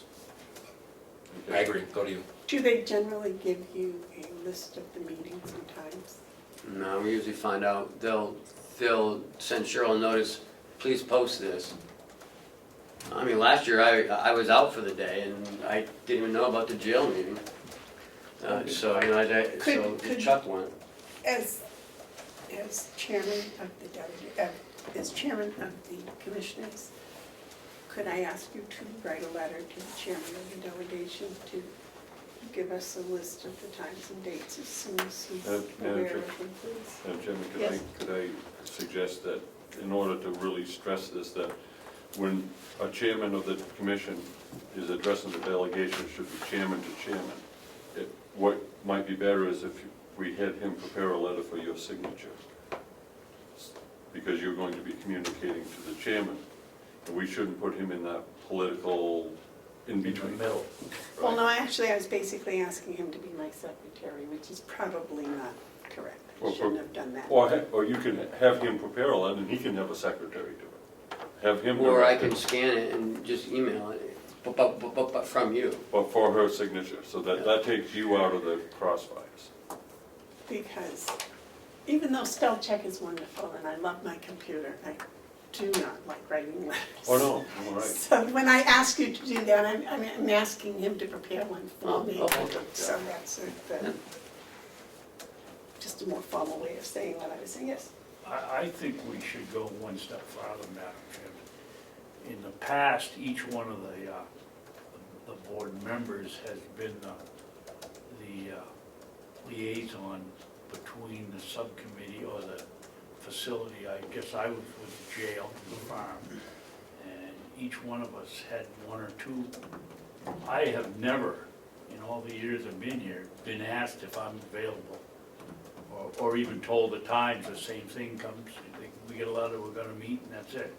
I think we should ask them to coordinate it so that if we've got two committees, the farm and the jail, and I'm the representative of both, we can work it out so you can get to both of them. They've never included that. That apparently is my error, because my understanding was that any or all of the commissioners could attend any or all of Sure. the committee meetings. That's correct, but there's always been one. If we all, usually we all go, but there's one that's supposed to know a little bit more about the facility that they're in than the other two. The other two have theirs to work with. Yes, sir. But that was prior to me coming, because they would have some responsibility over all the buildings. Now, it comes under my umbrella.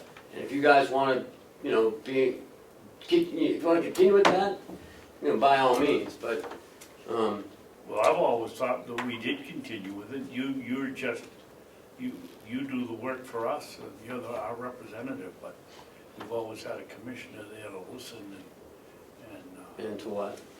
To listen and, watch. okay. I, Whatever you want to do, I don't know. but I'm going, I have Yeah, to. you always go. I would suggest that if available, all three of us should go, Mhm. but I would like that a lot. And to that point, it'll make it a lot easier for us to know scheduling, should it go, if they, because from Ken can then disseminate it to whoever, including us, and then we're in the know instead of finding, oh, did you know tomorrow there's a meeting? and that would be the gist of the letter that you would prepare. Yeah, thank you. Okay, on to Mr. Henry. I am so sorry. Sit here while we did that. Is there anything else that you would like to? Nope. All right. Thank you. As I was saying, if I had daisies, I'd give you one for stopping the turnover. That's very Well, he good. does a great job. I am going to get daisies of some sort. Awesome. Well, why don't we just grill them in the hoop house? Super idea. That's a good idea, Ken. Thank you, sir. Thank Have a you good day. very Thank you. much, Jason. Thank you, Jay. Have a good day. Before you run away, one question. When's the first graduate of your new program coming about? The trust program, Yes. the next one starts up in a couple weeks, so it won't be for a little while. But I can keep you updated when it's gonna happen. Thank you. Will you be available later in your office? I wanted to come over to see you. Yeah. Thank you. Depends how late you guys are. Well, if you continue to We be have here, an we'll 11 keep o'clock going. schedule. I usually leave around about 3:30. Yeah, but Oh, I'll be poor fine. John is already telling you it's 10 minutes late for Thank you. John. It's only 10 minutes, that's not bad. Well, John, we had a 10-minute recess at the beginning because Mr. Hounsel was caught in a traffic jam due to an accident on his way down. So we're actually almost back on schedule. Well, not quite, but. Anyways, John, I asked you to come today because there are several questions about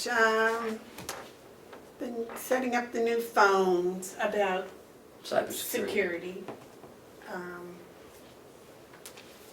Do you have anything you want to say first before we start bombarding you with questions? I look forward to working with you all. I haven't really had a chance to meet personally with Commissioner Hounsel yet, but I look forward to doing that. Commissioner Bevard, it's a pleasure. I've spoken with you several times, and Commissioner Babson, it's always a pleasure. The state of the IT systems here in Carroll County has never been better. I took over support for the full county 5 or 6 years ago, and at that point, more than half of the IT here was in very sorry shape. So we have slowly but methodically brought things up to speed here. We have some very exciting upgrades planned for this year, not the least of which is a high-speed direct fiber internet connection. And we're looking to offset the cost of that with savings by combining services. So I won't get into all the gory details about that, but it's always exciting when we can increase our services here tenfold, but yet not increase our costs.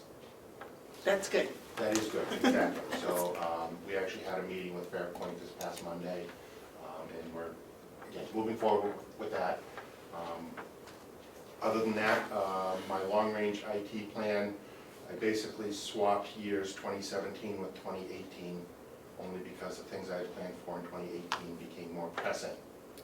So, which including email archiving, larger backup capacity, we really need that sooner rather than later. So, my larger server that I had planned for 2017, I'll make do with what we have for another year. It's doing okay. It's not great, but it's doing okay. So that got pushed up into 2018, so that my budget requests have not really changed. Just the order in which I plan on doing things has changed.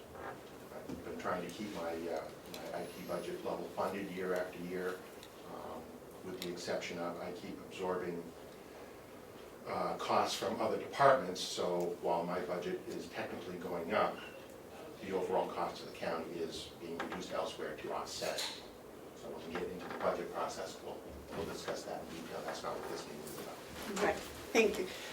Commissioner Hounsel had some questions about the cybersecurity. Sure. Now, I understand that the webpage is not necessarily connected to all the things that would probably fall under security. I understand the web pages are like access into some parts, not all parts. So I'm not overly concerned that we have any security breaches there. But at the same time, that web page is the first look that people seeking out Carroll County government sees when they click, that search. They see that, and this probably doesn't fall under you, but it does fall under computers. And I know that Howie is looking to do some improvements to the web page at the nursing homes. And I think it's important that we do this. Let me give you an example of what I think is a serious misstep when it comes to maybe not the security of county records, but the security of certain communications. If a citizen had a concern that they only felt comfortable addressing it to any one of us, they get that information if they choose to go to the webpage. They get it by clicking commissioners at carrollcounty.com or whatever it is. Once that goes there, there is no assurance and probably no likelihood that that is meant for the single commissioner, if that would be the case. And I know that my activities are such that some things that I want to say, I don't want everyone else to know that I'm saying it. And so I have already, on my own, made some personal adjustments to protect my own privacy. And that includes expecting things in hard copy. I'd like to be able to achieve a comfort level throughout the whole IT experience. And I'm looking forward to having a long discussion that probably will take weeks before I come to an understanding of where we're at. But I just wanted to express to all of you that I do have these concerns. They're not like overwhelming concerns. It has mostly to do with, am I comfortable, or should we be comfortable that our privacy is protected? I understand RSA 91, I think, quite well, but I also understand that it allows for us to be able to do our job by not having to air every conversation we have into cyberspace. That's about all I have. Well, I was under the impression you had a little question about the emails. and the email addresses going to the county. But I believe, John, you can make 3 separate email addresses at commissioners.com or .net or. I have the ability, right now, there is one email box, commissioners@carrollcountynh.net. It is available to the commissioners as well as to Cheryl on the 2 computers that we have provided for your use. It is a very simple matter of minutes for me to add an additional email box on our email server, or 3, as the case be, so you could have individual email addresses. Adding the ability to... Excuse me, John, Yes. at the county, so it wouldn't go any further than, we have the commissioners now, which all 3 of us can get. Mhm. If we have an individual one, that wouldn't go beyond the county either, it would only be the fact that it's an individual email. When you're talking beyond the county, right now, we have the standard ability that all corporate email systems have. You can log onto a computer that's configured for you in-house on the network. Email opens up automatically. Once you've entered your credentials, you get your email. If you have a computer that's portable, it can be configured that anywhere in the world, you're on the internet, you can securely and encrypted retrieve your email. If you have a smartphone or tablet, same thing. It can be configured so that you can retrieve your email, your calendar, your contacts, all the same thing. Again, it's secure and encrypted so that anything that's going over the airwaves cannot be intercepted. And we also Only have, that one person can, as long, In theory. the caveat there is security is only as good as the person keeping their credentials private. Mhm. I cannot prevent any one of you from saying, Ken, here's my password. If you do that, I have no way of knowing that, and I can't prevent that. Right. If we find that that happens, I have the ability to lock your account. I can do that within minutes. I have the ability that if you do have a smartphone or tablet configured with your email and it's lost or stolen, I can, from anywhere, send a wipe device. And as soon as that device is turned on, it is reset to factory and everything on that device is cleaned off.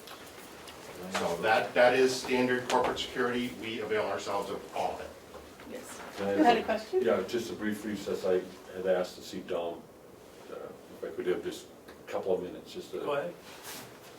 I'll be right back. Sure. Why don't we take a recess and I'll get on to the car. John, would you be I'm not going. patient with I'm us not for going a few anywhere. minutes while we take a 10-minute recess, please? Absolutely. Thank you. Mark had to see the shot. Yeah. Dominic. I thought you So we're in said- recess, Madam Chairman? We're in recess. If I need a second and I need a majority vote. Second it? Second? All in favor? Yep. Yep. That's majority. Recess is over. It's 1:15.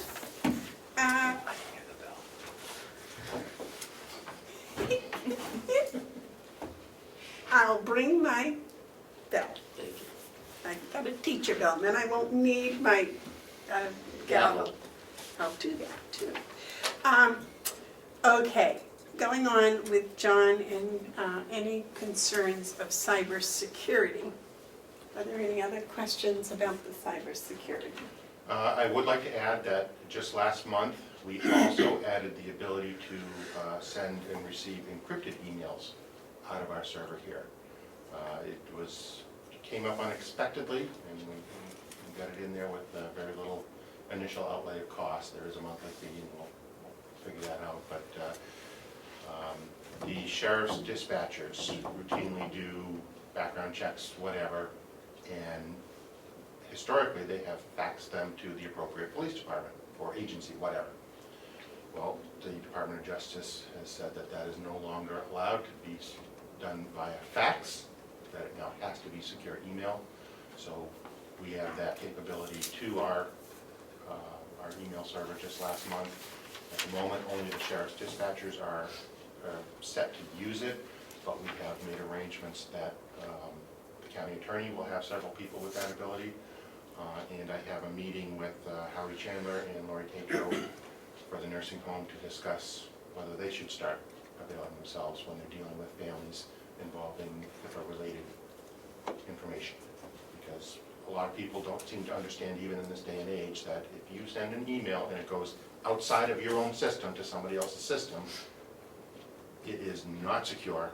And there are robots out on the internet that are reading it, searching for whatever term they can come up with to send to somebody in a third world country to exploit it. That is a fact of what that we live in. Any email that goes outside of Carroll County NH.net, even if it's only going to the jail at this point, is being read by somebody, period. It is not secure. And that's any email system, not just ours, but anywhere. So And when it's encrypted, it becomes secure. when it's encrypted, it no longer can be intercepted. What does that mean? It changes whatever you type to code? Absolutely. So even, they can still intercept the message because it's going across the public internet, but it is unreadable, absolutely unreadable. So how does the person on the other end's machine unencrypt it? The process is the first time you email any particular recipient, they receive a standard email where they have to click on a link and then set up their own account at their end that they then use to receive those emails. So, and once they have signed into our encrypted system, they can then use that with us and only us, so that they can read emails we send to them, and they can actually turn around and generate new emails back to us. Well, why can't it go from you to me to Mark? What prevents the encrypted message? When I get it, I unencrypt it, I read it, and then I'm gonna send it to Mark. The same answer about your password. I cannot prevent them from taking that information, copying it, and pasting it into a new email somewhere else. Okay. But we've done our part. Yes. That would fall into the category of breaking confidence. If someone sends you an encrypted email and you send it off to someone else, that would be the same as if someone told you something confidence and you took it upon yourself to go spread you can't stop that, you can just not appreciate it. That's really what I'm talking about when I talk about cybersecurity. I'm talking about the communication aspect of it. I have been for a long time hesitant to use it. I use it, I use it carefully. I'm sure I've sent stuff out there that I don't want to. And we all should be careful what we put down in search engines. If you do a search, a Google search, that's recorded, you know, and the people know what it is you're interested in. And, you know, yeah, you gotta be. Happens when you use your credit cards. Yeah, so it's just an awareness that I have, and it just leads me to be probably more cautious than I even need to. For instance, I purchase quite a few items, both for county and for my other clients, through Amazon. They have great pricing. Anytime I buy something on Amazon, then the next however many days, when I'm just going to Google, there's advertisements for that same thing. They all talk to each other. I would know how that works. That is it. Yeah. I did a search, I wanted one of those 100-foot measuring tapes. And I did a search and found one, bought it from Amazon. And for about a month, I was getting all kinds of things from all different types of companies about how they had 100-foot measuring tapes on sale. And I only wanted that one. That's one of the things I don't get. If I've already purchased one, why are you sending advertisements for more? I already have it. Right. Well, the security issue, I think, is an ongoing discussion. We're in a time now where, you know, Putin might be able to hack into all that stuff and WikiLeaks and all the Snowden and all that stuff. We need to have our eyes open a little bit wider. We also, I won't get into the details in a public forum, but we are putting in a new upgraded firewall. That's hopefully going to be in at the end of this month. Of course, our sheriff's dispatchers, or our sheriff's department communicates with the state. And I have an appointment with them on the 23rd, I believe it is, for them to come up and reprogram the new firewall to communicate with them in a secure fashion. So our existing firewall is okay, but it's getting on in years, and it's a generation old, so it's time to upgrade. So I do take security very seriously. Well, and having the county attorney and having the sheriff's department and the nursing home with the HIPAA laws, we just benefit from your security, so that's also very good. You had a question? I was wondering if John could update you on the fiber optic project that we've done here. Last year, we laid fiber optic cabling between all the facilities. We have never had actual digital communication direct from each of the networks. We basically have 4 separate networks here currently. There are 2 networks in this building which do actually communicate with each other. There's a network at the nursing home, and there's a network at the jail. They've all been separate, physically disconnected networks. Last year, we connected all 3 facilities with fiber optic cabling, and this year's big project is to merge all 3 of those networks into one network, which gives us, again, a lot of savings, a lot of performance, et cetera, et cetera. I won't get into all those details, but there's a whole lot of benefits we discussed last year. The final piece that I need in order to implement it is exactly what we're doing with the sheriff and the new firewall this coming month. I have to have the communication with the state for the sheriff's department, the county attorneys, and the jail in place before I can move us over to it. So getting them to get up here has been pulling hen's teeth, as the saying goes. But we finally pinned them down, and that's scheduled for later this month, and then I can begin that process. In the interim, I have been doing a lot of work, even last year, even though that project's this year, but even starting last year, of prepping the individual networks in preparation for merging them. So we're well ahead of schedule on that particular piece. Excellent. You have a question? Yeah, you said you replaced, upgraded the fiber optics. We installed fiber optics. Installed fiber, okay. Installed it. Did you install Cat 5 or Cat 6? It's fiber, it's not copper. Cat No, 5. isn't it the strands though? Is it 5? I know, I've seen it. It's the glass strands that. Cat 5 and Cat 6 refers to Ethernet cabling, which is. Ethernet, okay. Ethernet, which is copper cabling. Okay, The fiber optic cabling, we have 6 strands. 6 strands. 6 strands of fiber between each location. Okay, great. So we have spares for whatever we want to use. In the past, common use would be for combining phone systems, but even that's all digital now. They don't go direct fiber. Yeah, because currently we can't communicate between buildings with our phone system.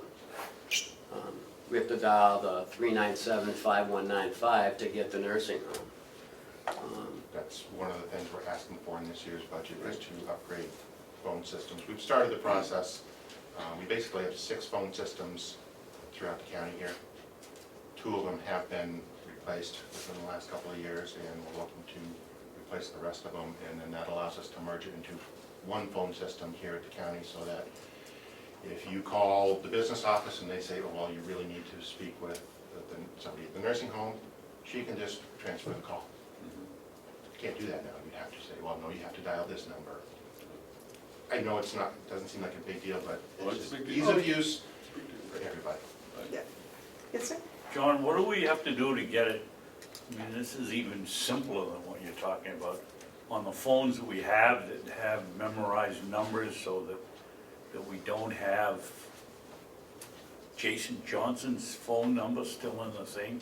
How do we get it switched so that we can use, when it rings for Cheryl, we get Cheryl rather than somebody else downstairs? Not as simple as you would think, because we have, Obviously. we have 5 different brands of phone systems here. Every brand of phone system has a different method of programming it. And once we've standardized on the one that we've already gone to, right now, for instance, we have at the nursing home and at the jail, those are the 2 systems that have been upgraded in recent years. If you need something like that done, we pick up the phone, we call our phone vendor, Teletechniques, and he just hops on his computer and says, okay, extension 303 is now Jason Henry and not Jason Johnson. Hit send and it's done.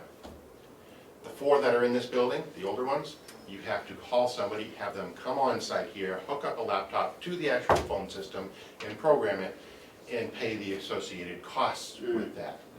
When we call Wayne, he doesn't charge us. He just hops on his computer and it's done. And again, more Well, we want to use Wayne. we are. Yeah. So Wayne can't support most of the phone systems that are in this building.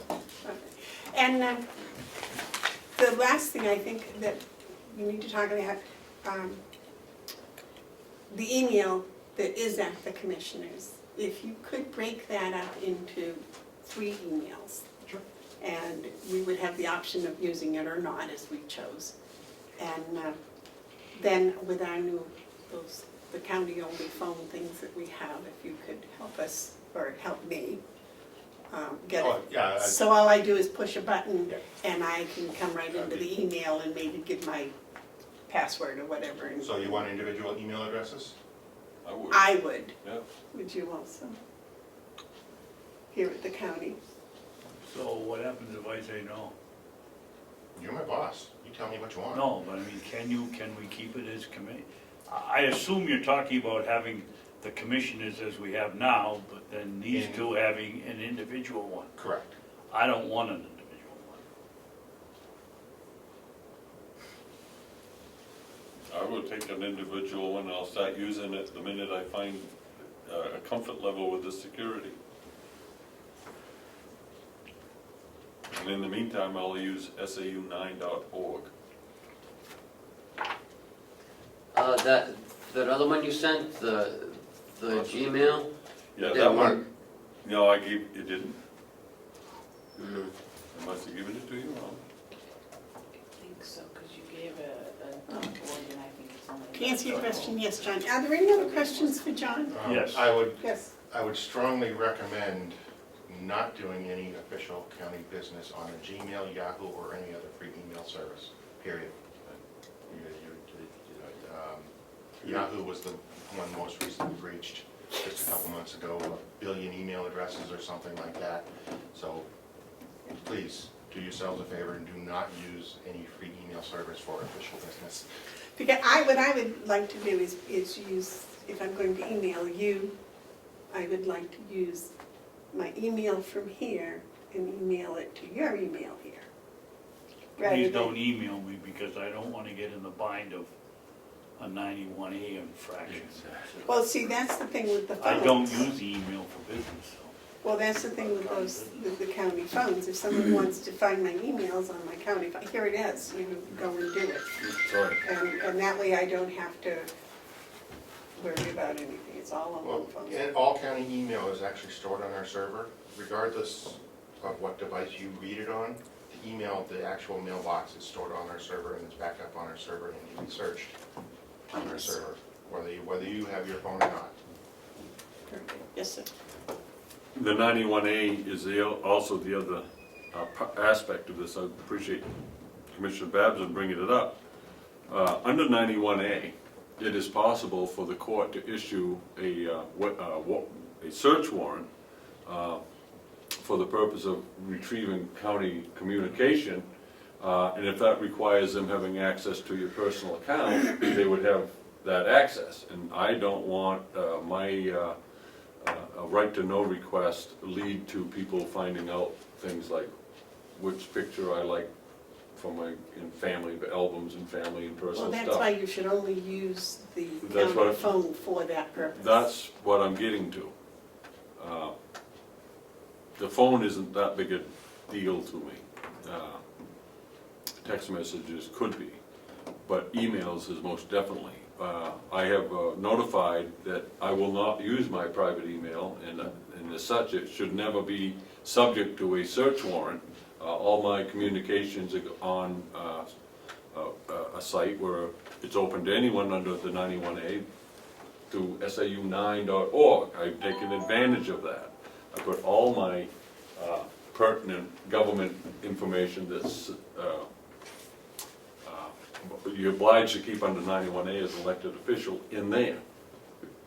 Because I will fight tooth and nail against the government gaining access to my private account. Well, that's the purpose of this account here. So, your 2 emails will be active today. Thank you. Thank you. Yes, sir.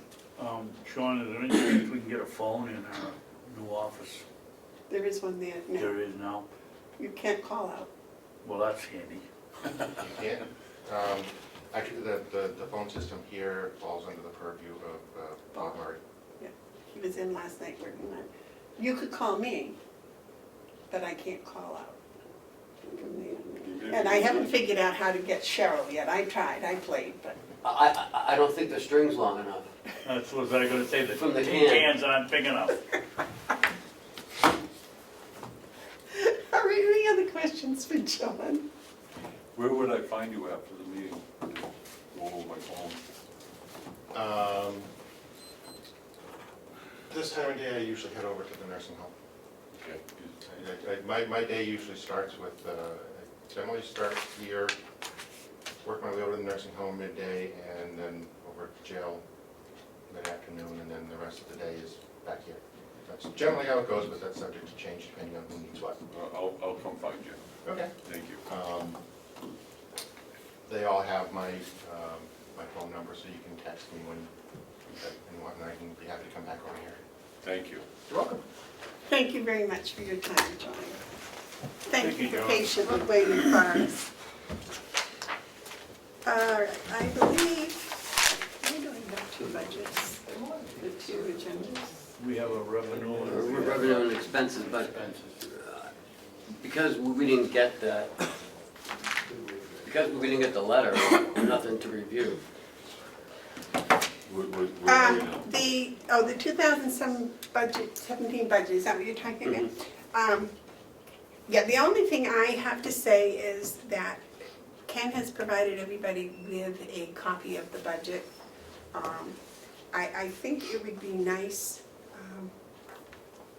for Mark and I to look it over and peruse it, just if we have any questions, I'm sure you can answer them Absolutely. in the next week. And then when we get the letter from the delegation and we find out exactly what it does say, we can go forward from there.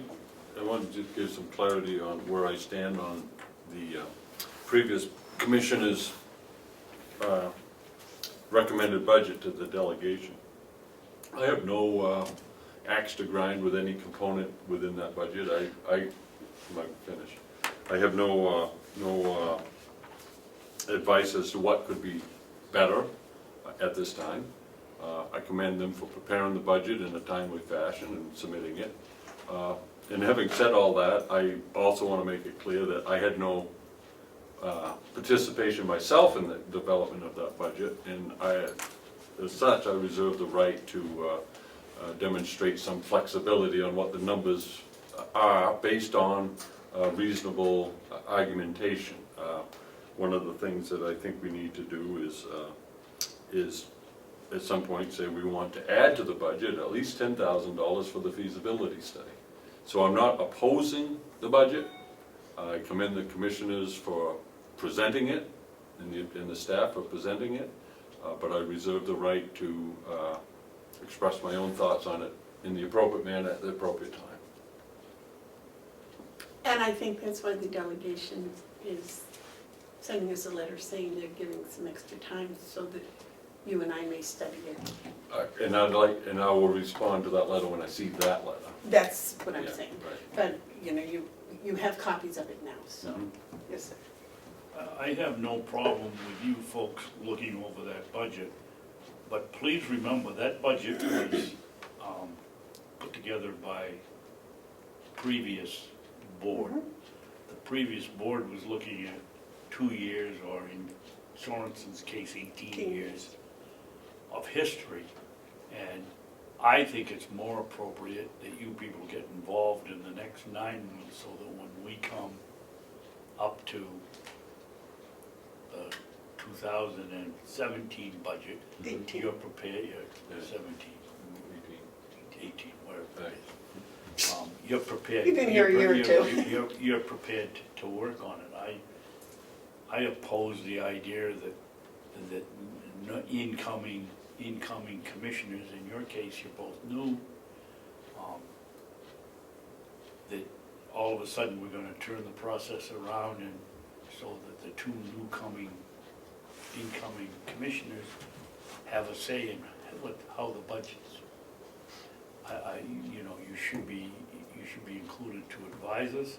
Mark's right, I'd like to see the $10,000 put in there, but my understanding is we've got to sell the delegation on that because we put it in December 1st and we can't change it. Isn't that right, Ken? Well, We can sell a delegation to put it in, but we can't go back and That's right. change Right. the budget without a really lot of shouldn't. paperwork to DRA. So procedurally, I agree. The budget that the delegation has is the appropriately budget of the commissioners. And I recognize that the budget that they're reviewing is the commissioner's budget. And as such, I have no undertaking to address any deficits or improvements or reductions or inclusions to that budget without conversations. But at the same time, I also know that budgets at this time of year are fluid. And it's in that fluidity that I think that Commissioner Bevard and I should feel free to speak. There is a melding of it, but I certainly would feel it would be, at the very least, disrespectful if I did not acknowledge that I recommend that this is the Commissioner's budget. I think there's a chance that everyone will change their mind somewhat to the discussion, even Commissioner Babson, who has had a hand in it. He may see ways to better it. But I'm willing to work with, of course, with the commission and the delegation to make sure that whatever budget's passed is one that best addresses the needs of people of Carroll County. Well, I think the delegation would like to have us put some time and some study into it before we make comments.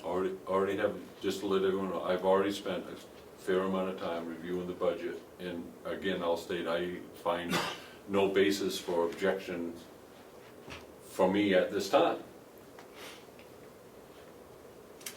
Okay? And I await the letter. Okay, the next is to review a benefit coordinated payroll hours. okay. Right. We looked at this last week. It was recommended that we bring it back this week.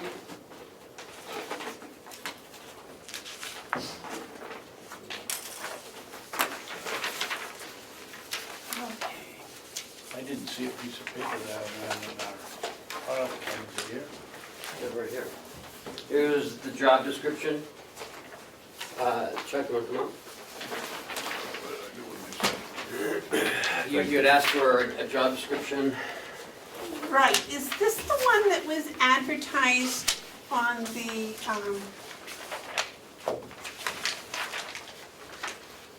is this the one that was advertised on the county website? I think it was on the county website, and it was in the Laconia Sun and Laconia Sun as well. Because,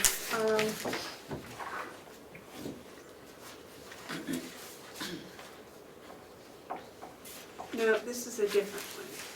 No, this is the same thing, enrollment benefits coordinator.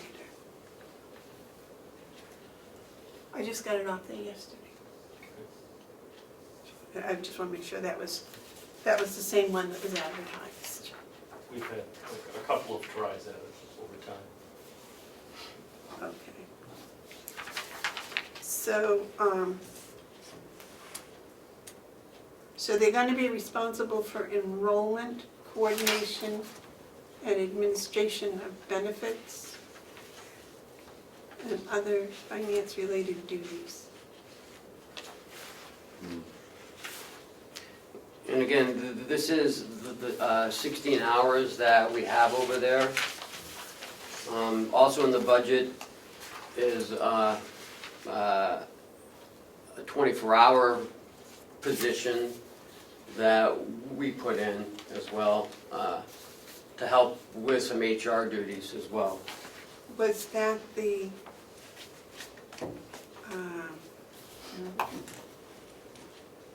I got too many job descriptions here, I guess. I got, Essentially what you've and got. I already have one for an enrollment benefits coordinator, full-time. That was the first one that went out. Right.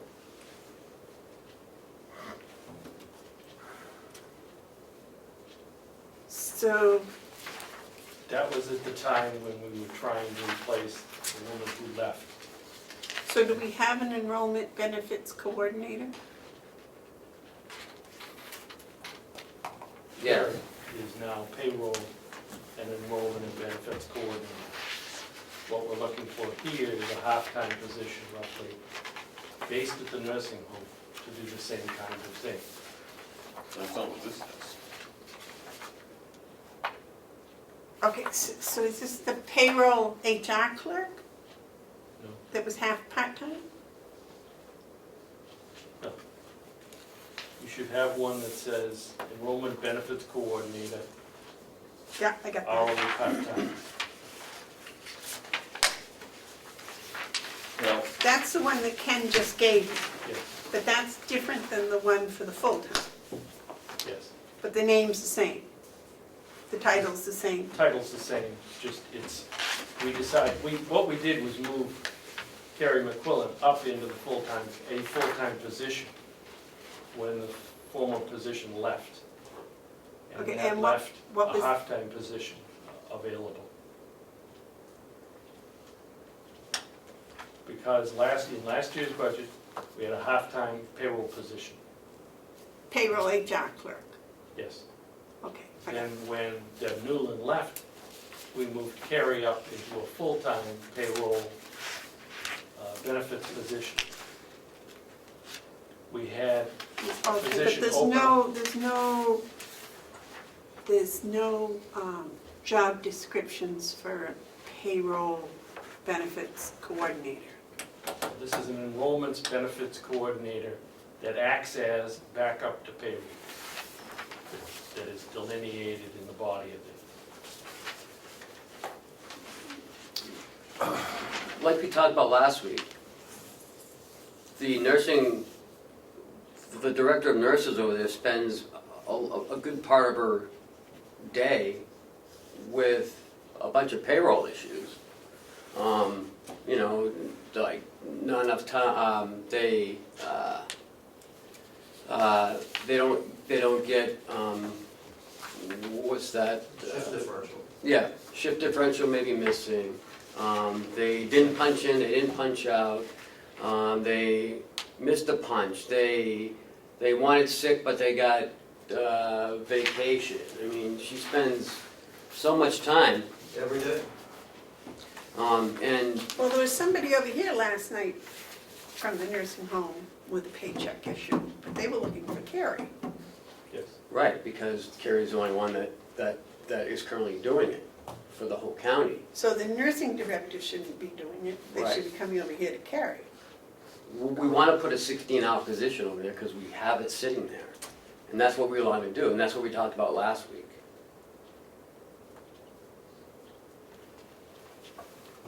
Okay, so the advertisement for the enrollment benefits coordinator, and this definition you just gave me, is one and the same?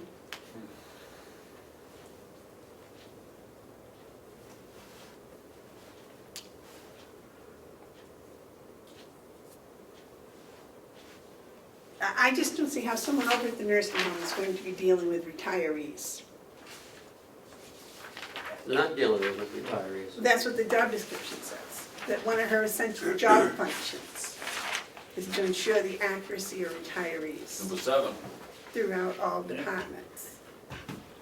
Madam Chairman, may I? Yes, sir. I can't support this job description today. I think I'm starting to see though what it is the need is. The need is to address these day-to-day issues over there, which the job description does not reflect that. I have enough objections here that I'd like to have this come back one more time cleaned up. For example, in addition to number 7 of the job description, I'm just taking a look at number 12, that this person is going to also be the wellness coordinator for the county. Doesn't say nursing home. On 23, it says maintains website as well as train others throughout the county. That again is not the nursing home.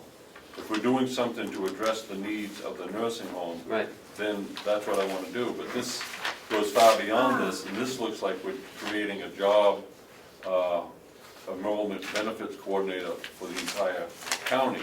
And that begs the question of why do we have, on our chart of account, a human resource department, and yet this one is going over down. It doesn't fit in my understanding of the problem that you guys have to deal with, and that is the day-to-day Yep. 16 hours. This goes beyond this, and I think we need to Oh, get down to the nitty-gritty.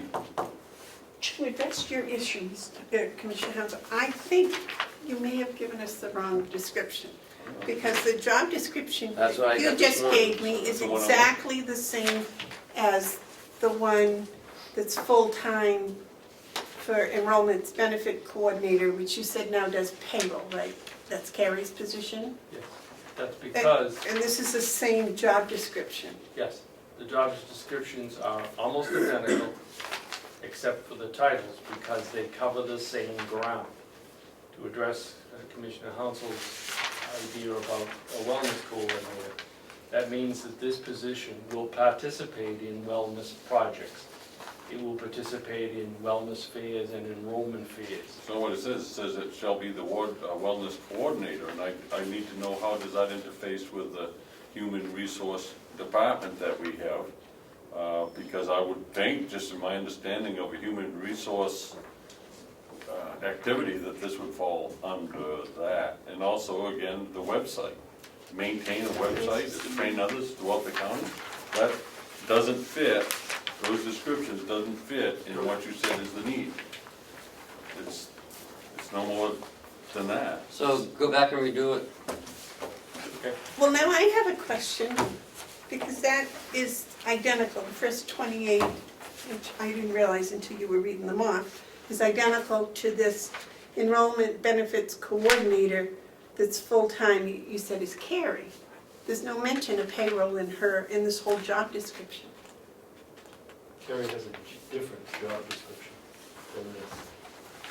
Oh, she does, okay. Madam Chairman, I would like to see a proposal in a job description that specifically says enrollment benefit coordinator for the nursing home, and take all reference of anything else that we do with the county away from it. I don't want to have when we're all dead and gone and we have a position here, I don't want that to become a position that is misunderstood. By doing this, we would create a position that could be quite extensive and also a duplication. Yeah. So And I want it by I'm Friday. thinking that if what So I I can look have at here in front of me I want it by Friday so I can look at it before. is Carrie's, then there should be some payroll mentioned on hers. Because she does payroll, right? Carrie. Carrie does the payroll.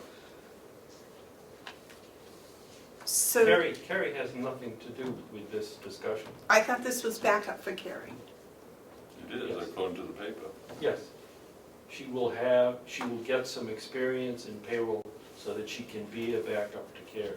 That's delineated in this job description. But there's no Her mention of primary payroll. responsibility is not payroll, clearly. Okay, but then I must not have Carrie's job description, You do because not have No, you to. don't have a description. It's not in the discussion. there's nothing here that says anything on hers about payroll. But it's identical. This says it's a full-time person. And this one that you just gave me is identical, but it says it's a part-time person. So do we have a full-time person that does this now? Next week you will, no. We used to, we don't anymore. Okay, She left. so this enrollment benefits coordinator It's a new position. is not a position. It is no longer a position. Okay, no longer. I'm new at this, I'm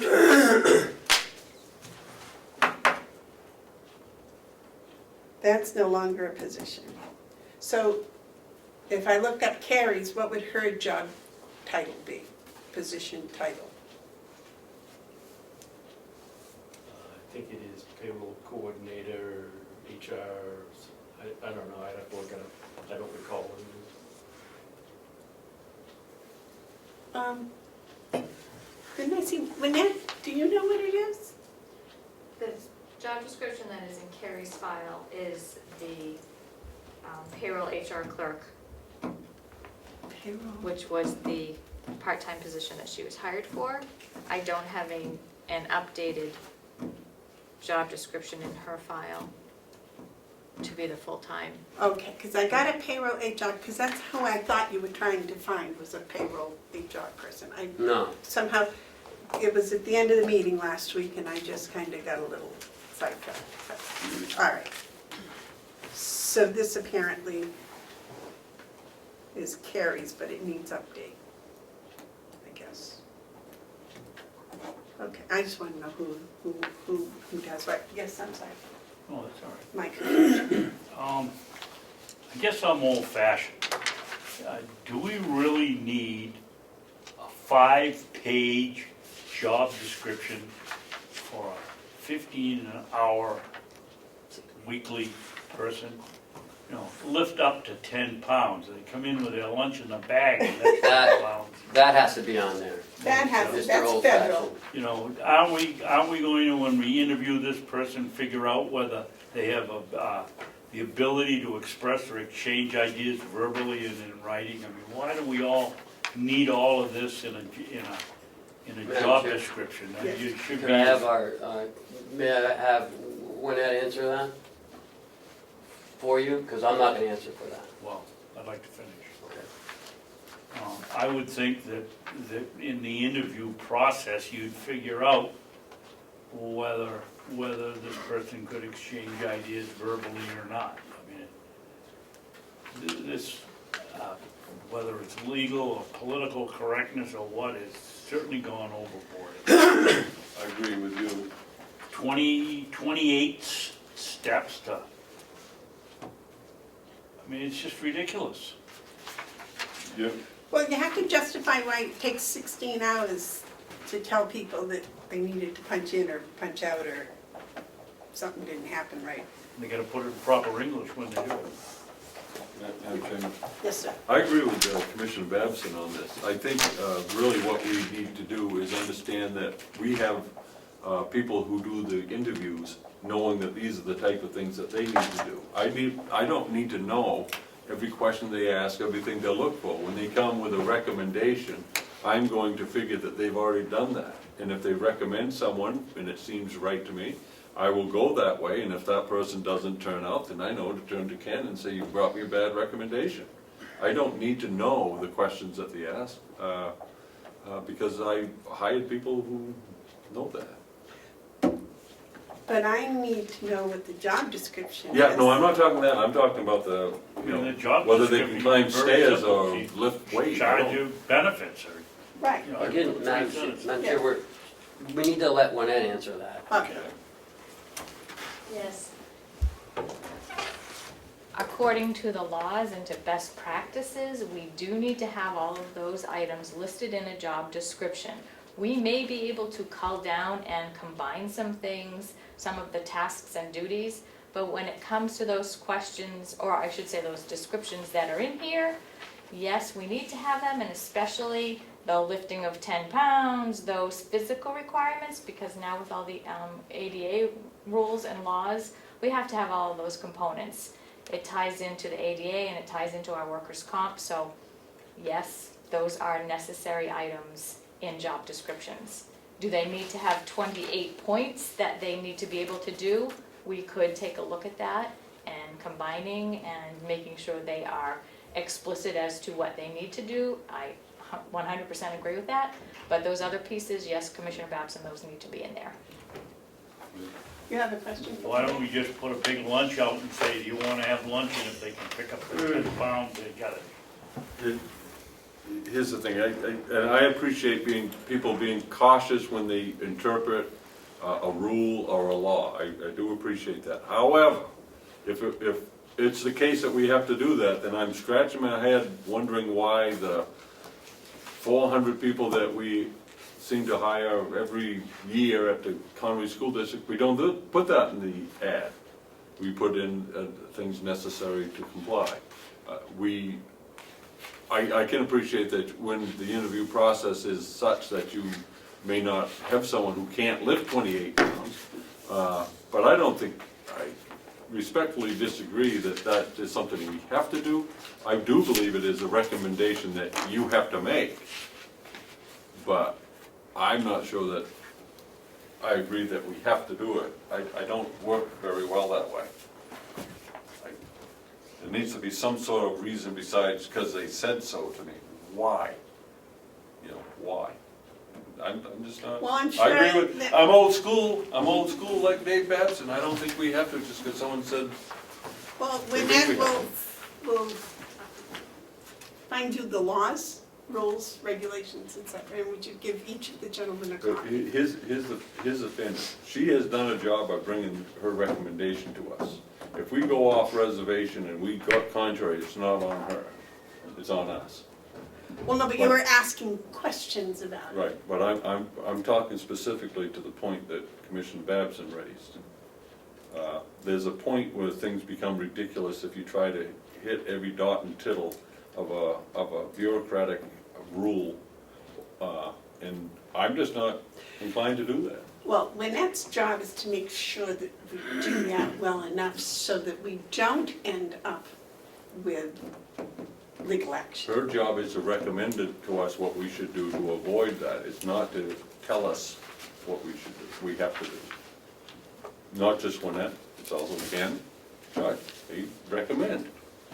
That way they don't have ownership. We do, and that's what it's supposed to be. So I agree with Commissioner Babson. Okay. All right, any other discussion about this? Okay, so I guess the next thing is the White Horse addiction update. I met with White Horse yesterday. You need to hang around. I met with White Horse yesterday, and they had HUD with them. Housing Urban Development Group, there were 3 people with them. They were looking at their low-intensity housing. Apparently it's in Ossipee somewhere. Then they came here to look at the high-intensity 28-day program. They're getting HUD a budget together. I'm not sure if HUD is going to be interested in doing this one. They're interested in the low-intensity one. So they're having testing done next week on the floors at their expense. And they still continue to move forward with it. I don't think they're looking at Huggins anymore. I think they're just focusing on this building now. So apparently they've got preliminary numbers, about $1 million to rehab the building. That's a number he threw out. May not be that high, but the architect's still working on the numbers, so Does that include the roof? that I don't know. I keep calling it chasing our tail. Has anybody, or have they presented any financial statements or? No, we're vetting the system. We're vetting the system. They need to find out if it's worth it for them. You know, if it's gonna be $2 million, I don't think they're gonna do it. Okay. But we are working our way towards there. Okay, any other more discussions on that? It was HUD that was here, Ken? Yes.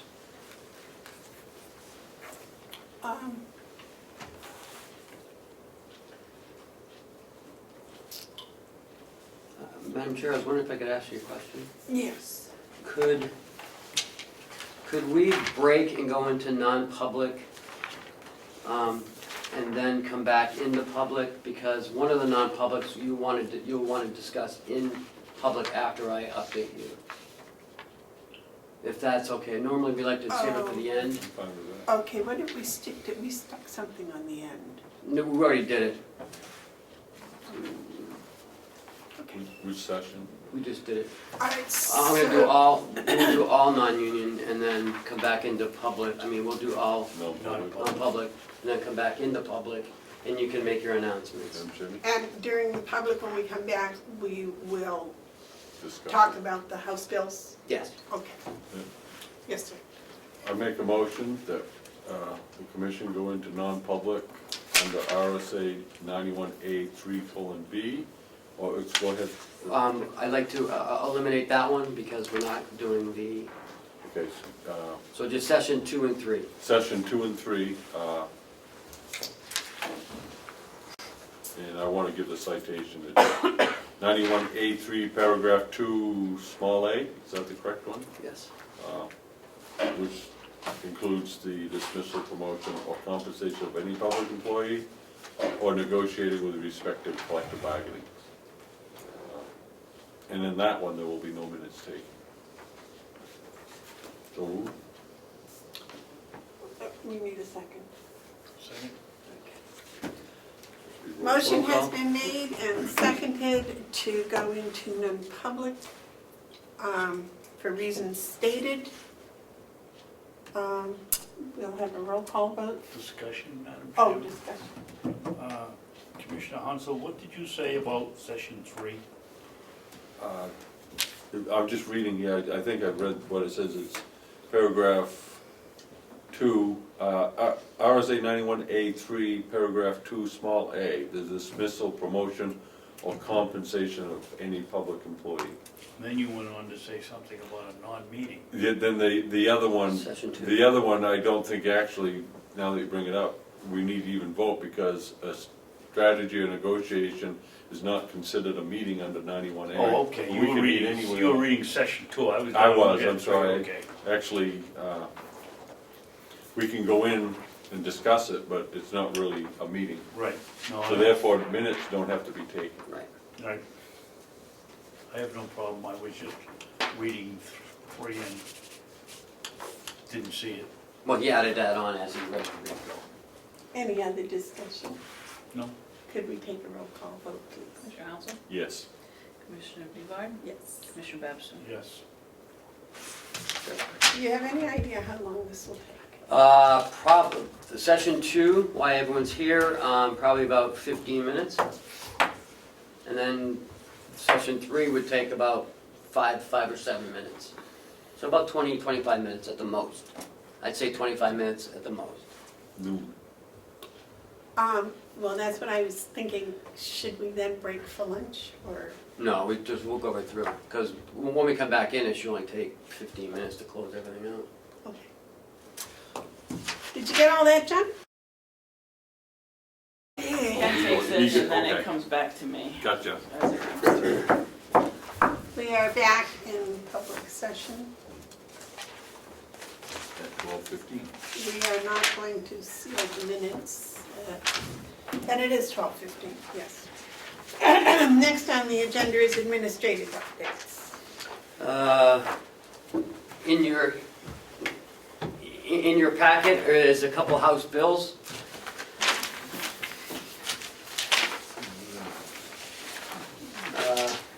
House Bill 120. That's enabling this bill allows counties to establish a revenue stabilization reserve account for depositing any fiscal year undesignated unassigned fund balance. Monies in the account may be transferred for offsetting a general fund operating budget deficient. This was heard this morning. You all right, John? Yep, thank you. Bless you. And the Association of Counties was there. Not sure how it went so far. House Bill 127, related to vacancies in the county offices. This is being, Representative Unberger is a sponsor of this one as well. It's to do with the vacancy of county officers. If a vacancy for a period of 1 year or longer occurs in the office of sheriff, attorney, deeds, or treasurer, the members of the county convention shall fill the vacancy for the unexpired term by a majority of the ballots cast. I'm wondering if that's the ballots cast for during the election? Because it used to be a vote, but they crossed vote out and now have of the ballots cast. That's a good question. Whose ballot? I think, That's a question. I think during the election term, how many ballots were cast, and if one person gets it but they leave, I don't know. I don't know what the ballots cast.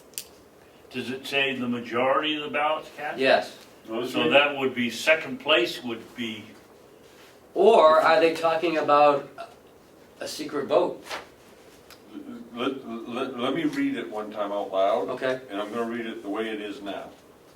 If a vacancy for a period of 1 year or longer occurs in the office of, the members of the county convention shall fill the vacancy for the unexpired term by a majority.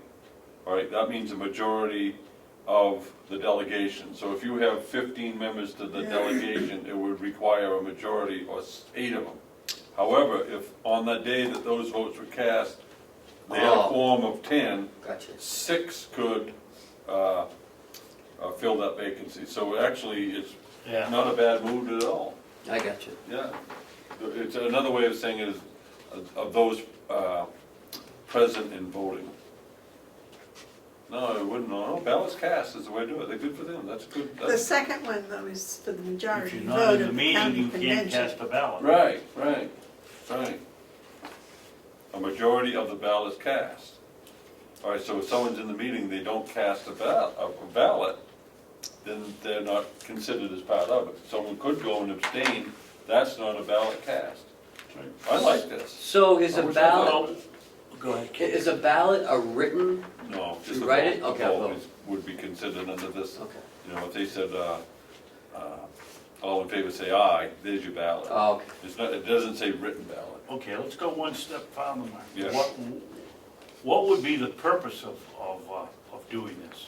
I would assume, I would say it would be, to be able to do business in the event that, 7 members didn't show up, or a quorum didn't show up, so Well, there has to be a quorum to be a public meeting. yeah, but if so it's a that- quorum of 8, then all 8 would have to vote yes. If one person voted no, then if it was a 7-to-1 vote, you'd have the quorum. Okay, But you wouldn't have the majority of the delegation with the 7. Oh, yeah. You would have the one person holding it up. okay. So this says, you know, we're voting today, but we might want to be there.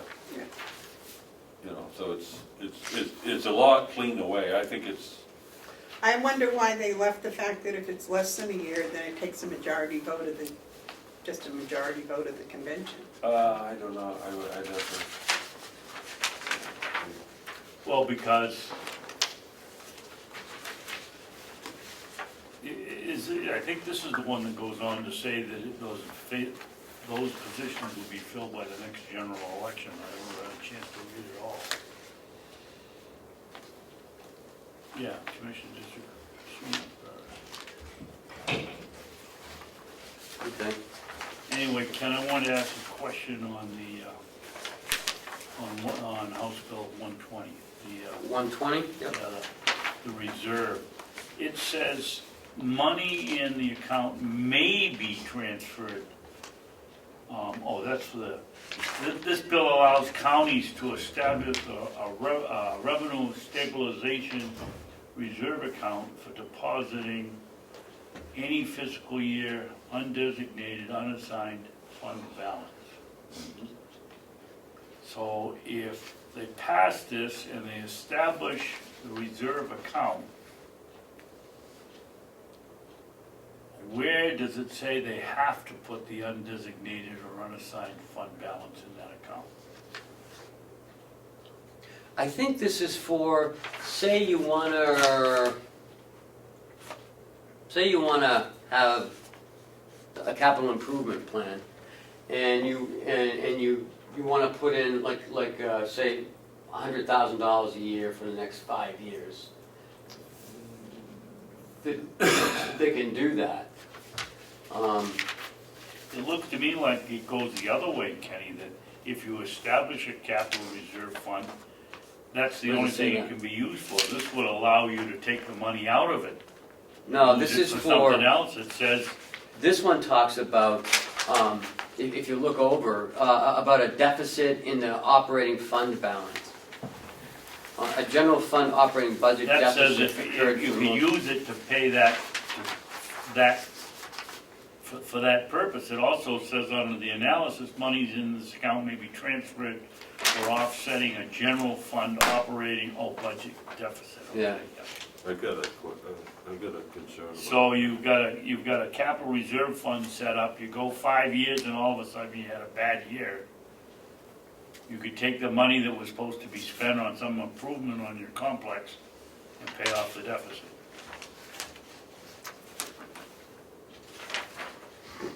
Somehow, looking at the people that signed on to the bill, it was aimed at us, I can't figure out why. Don't bother try. Can I point something out? Yes, sir. This is something that has been bothering me since I understood that the delegation has in effect, the convention has in effect two components of itself, both called the County Executive Committee. The Executive Committee, in effect, for this county, as I understand it right, is the delegation. Exactly. Right, but they also have established another executive committee for the purpose of funds transfer. If you go to page 2 of this, and if you look at paragraph 2D, the one that says upon receipt of approval from both the county executive committee and the commissioners, what the delegation has left us with is two things that are called the County Executive Committee. Mark, where did you read that? Right here, Under D. Under D? I'm sorry, yeah. Okay. All right, so the best way for this to do it is have the delegation refer to its transfer committee as a transfer committee, and have the executive council, executive committee be the one that is already defined under RSA, because it could get confusing. You know, upon receipt of approval of both the county executive committee, I'm quite certain that the law means what we call our delegation.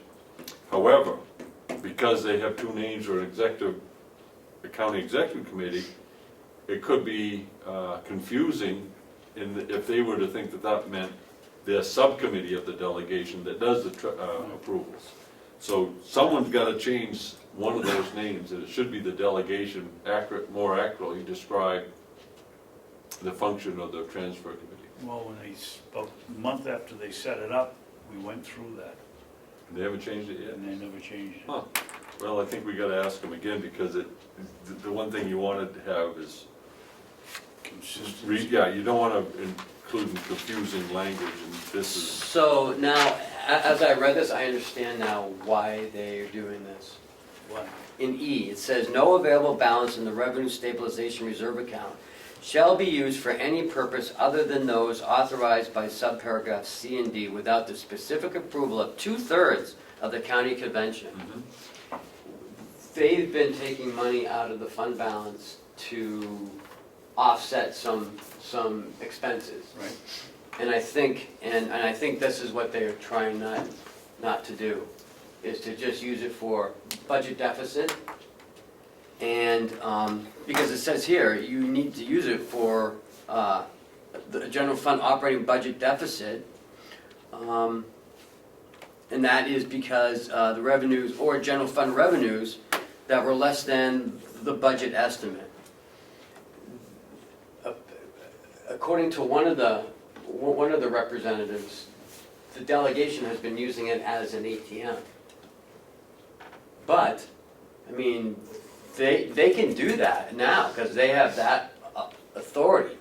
But it's the, now they're looking at 2/3 and not just the, Transfer committee. no, it's the, when, say, when 7 out of the, 8 out of 15 vote, that, Majority. yeah, a majority, now it's 2/3. So that makes it a little more difficult. Well, that makes it, that raises an objection that I have. The process that we have the best is when it's based on majority rule, not supermajority. Right.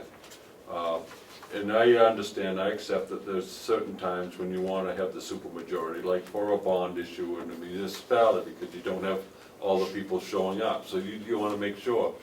But in something like this, I think you open the door to political mischief when you push for a supermajority. Yep.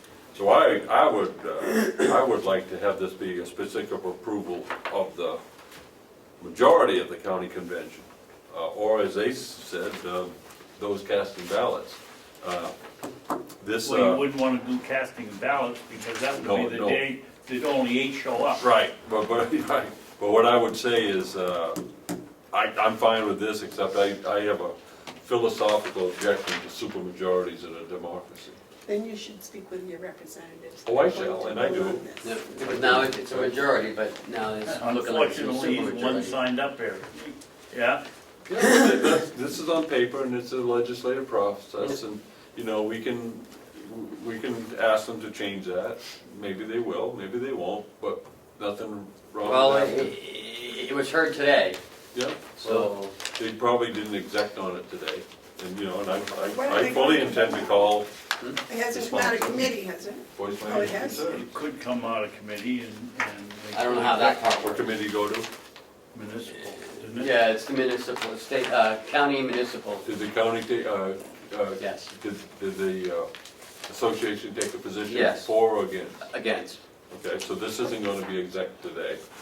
No. You know, And there's to a, answer your question, every one of the, in the calendar, most committees leave, bills can be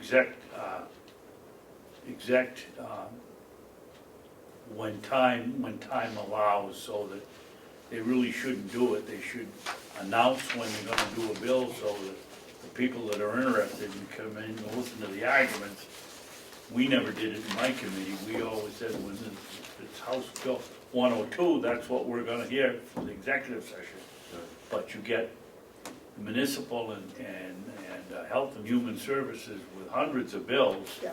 Some of them frivolous, they just stick them in there and right, at noontime when they get back, they'll exec them. right.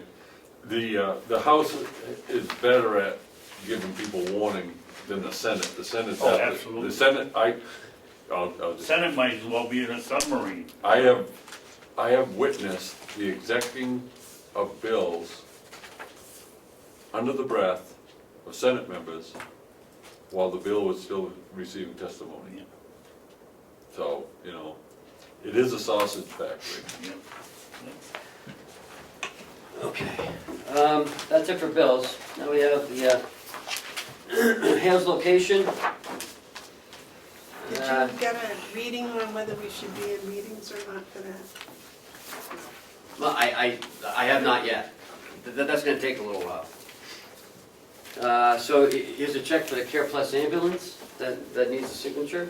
And here's the contract that it goes to. Who signs the check? The treasurer, right? No, you do. I thought the treasurer signed all checks. Not, for Hales location, The the treasurer's not Okay. on it. So even though David is the chairman for Hales, I thought I was superintendent. He's superintendent, you're the chairman of the selection. You want the salary? Now I'm the chairman too? well, I thought he was, I thought that No, we didn't was. establish that. I think we should, but until we do, you are the, Okay, so I should sign this not with my commissioner's signature. I also would say that this is not in your best interest to be the sole signatory on a check. I don't want to be the sole signatory. I don't want to sign Not on any your checks. best. What is this? This is the That's contract. the contract, right? We don't have to sign No, that, right? that's already been signed. All right. Thank you. And the previous commissioners approved it. Yes. We didn't have anything to say, no, I gotta pay for it. She said, I don't know about that.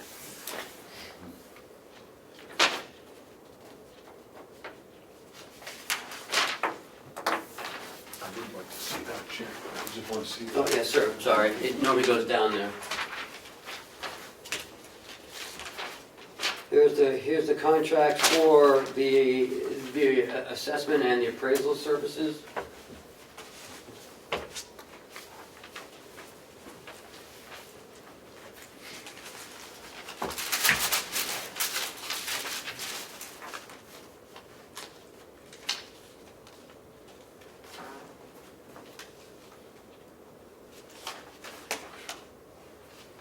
Did you set up a date and time for us to go up there?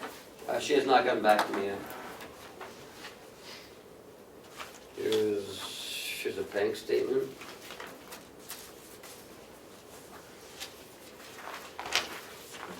Why is she all of a sudden sending us I this? don't know, that's interesting, huh?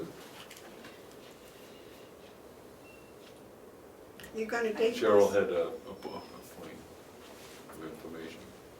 That comes here to us, and, well, a few weeks ago, you guys had mentioned in the previous board that you wanted to look at them and have them copied before they go back to her, so that's why it's there. Oh, okay.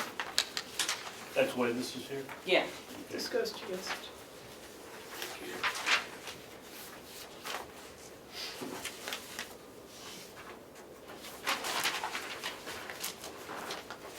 Here's another assessor.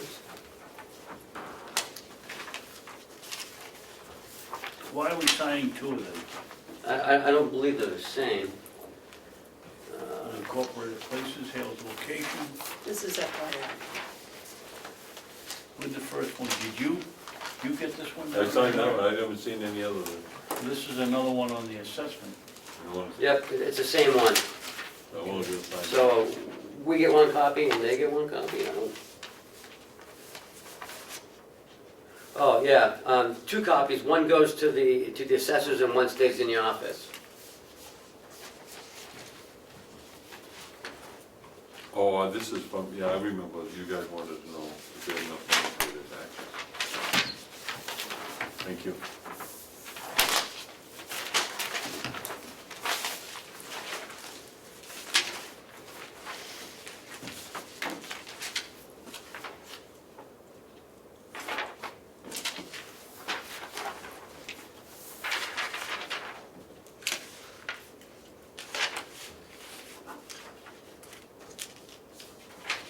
Oh.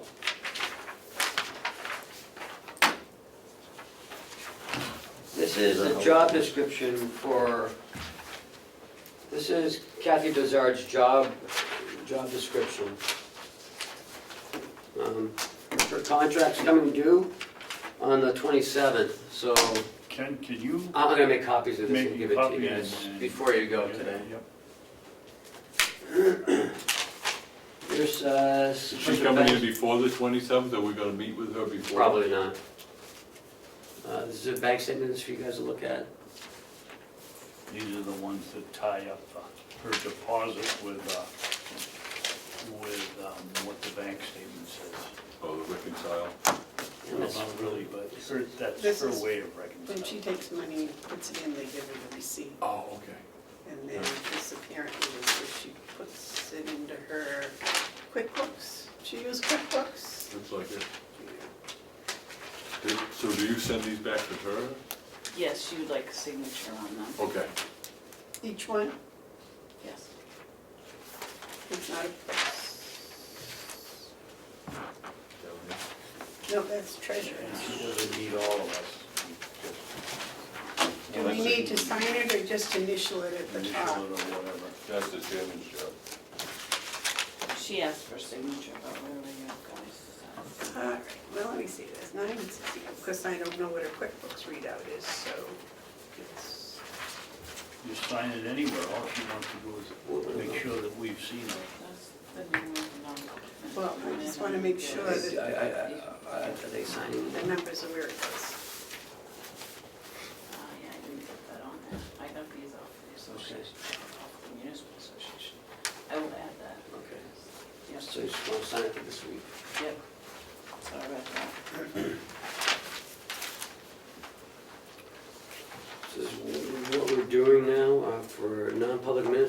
week.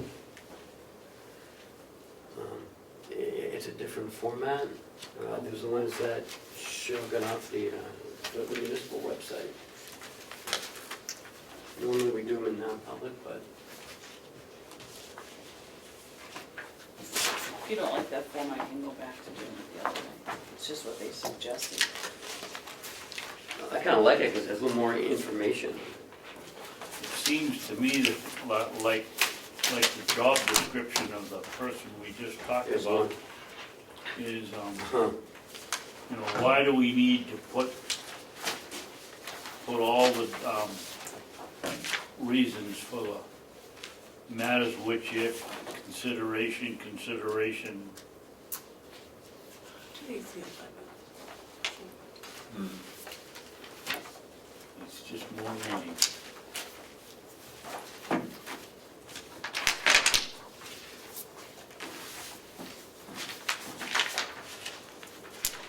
I will make a motion that we, are you done?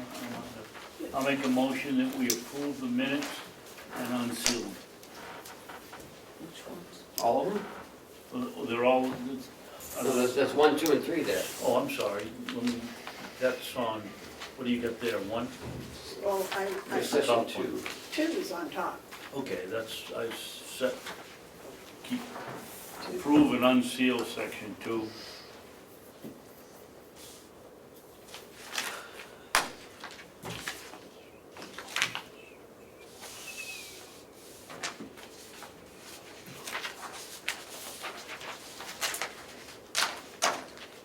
This is with the new 91A. Mhm. And this is the approval of 6 months minutes that we approve and we unseal this portion of it.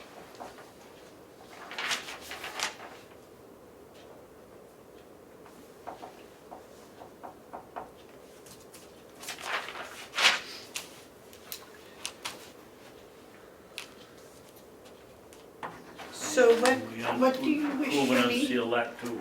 to do with this, the hiring? Is this going to be unsealed? I didn't even see that. That's the one for the pay raise, and that's public information. No, this is hiring Lisa's assistant there. Isn't it? I just had her assistant right here. Oh, Lisa's assistant. Yeah. Yeah, and it's public employee and wages, you know, he's hired. Yep. So, do I sign it? Do I Yes. mark it? Yeah, these are new, and Cheryl didn't put the signatures on, but she will. I will. sign All that. three of us should sign. Yes, And it should also say unsealed, and a line for us all to sign, and then over here, it's sealed permanently, right? yes. Well, the past board had 6-month review. Sealed for 6 months. Every 6 months, we review it. I like that. Okay, That was a good idea, you thank you. Yeah. Well, I try to get good ideas. But you're right, a lot of communities are I sitting will add on that. unsealed minutes So it actually be 3 And sections. after a year, the second time we do the keep them sealed, seals. it becomes permanent. Right. Sealed permanent Yeah, or and- released. Right. Yeah. No, not really. No, it's sealed permanently, and that was Commissioner Babson's addendum to my Right. great idea. Yeah, That but wasn't your idea, you phony. if it wasn't sealed permanently, then they're released. They're unsealed. They're available. Well, You don't have to ask for you're them. gonna, we're gonna take a vote before we all sign these things? I'll make a motion that we, Which session? I'm getting there. Okay, sorry, sir. Hold on. I'll make a motion that we, this is the It's 3 wage. of them. I'll make a motion that we approve and keep unsealed the non-public minutes of January 4th, session 2. You say they're not sealed? Not sealed. Right. Second. All in favor? Aye. Aye. All right. Alright, so now I just sign here. Yes. Do I put unsealed above it, or? Sure? That would Yes, be easier for we you. always note on the mark whether they're unsealed Okay. or sealed or So this one right here, we just voted, unsealed. To unseal. Proven unsealed. all right, so you gotta sign that one, Commissioner Babson? You just signed one. No, you didn't sign that one. And that's the one we voted on. I shouldn't have given all three of them at once. That's right, you shouldn't have. But it's all right, we'll figure it out. Okay. This is just the one. Unsealed on Going to one, what's the unseal. date? Today's the 11th, sir. 11th. 1/11. Okay, there's that one with 3 signatures. This one here is for, I'll make a motion that we approve and unseal the non-public minutes of session 3 for, where's the date on here? What was the date last? 4th. On January 4th. Cheryl, can you make sure the date gets on these things so we, Yeah, please, there's no date on approve and unseal? I'll just sign it. We didn't, yeah, we haven't voted on this No. one yet, even though we signed it. You gotta see. Uh, This is just to unseal. Yeah, we gotta vote on that one. We did? We didn't vote on that one.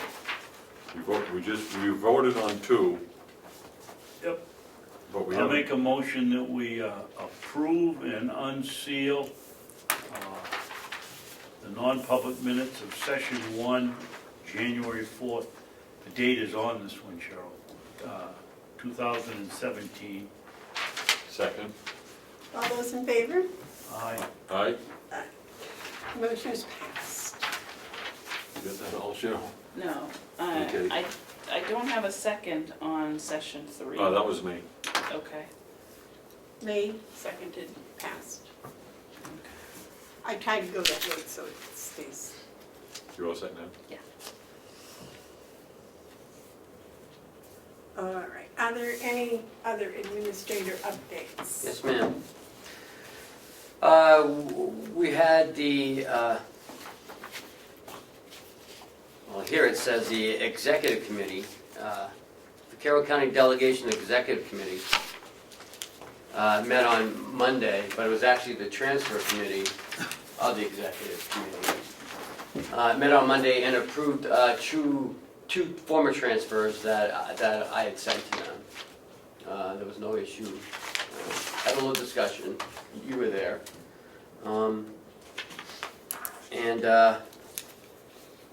I had told them that we had 28 transfers this year as opposed to 95 at this time last year. So we have a much better control over the budget. And they said you should get a daisy for that. Should we again ask them to change the name of that committee? It's really It is a confusing. little confusing. I'm too old to They get should put confused this they much. should put, you know, like line transfer committee. Yeah, That would make it easy. call it what it is. It isn't the executive committee. But it came on 2 pages, and the second page has to do with like expanded agriculture programs for, Commercial growing. I thought you stapled that together, Ken. No. No, that comes, I believe, that automatically comes with their email, whoever emailed that.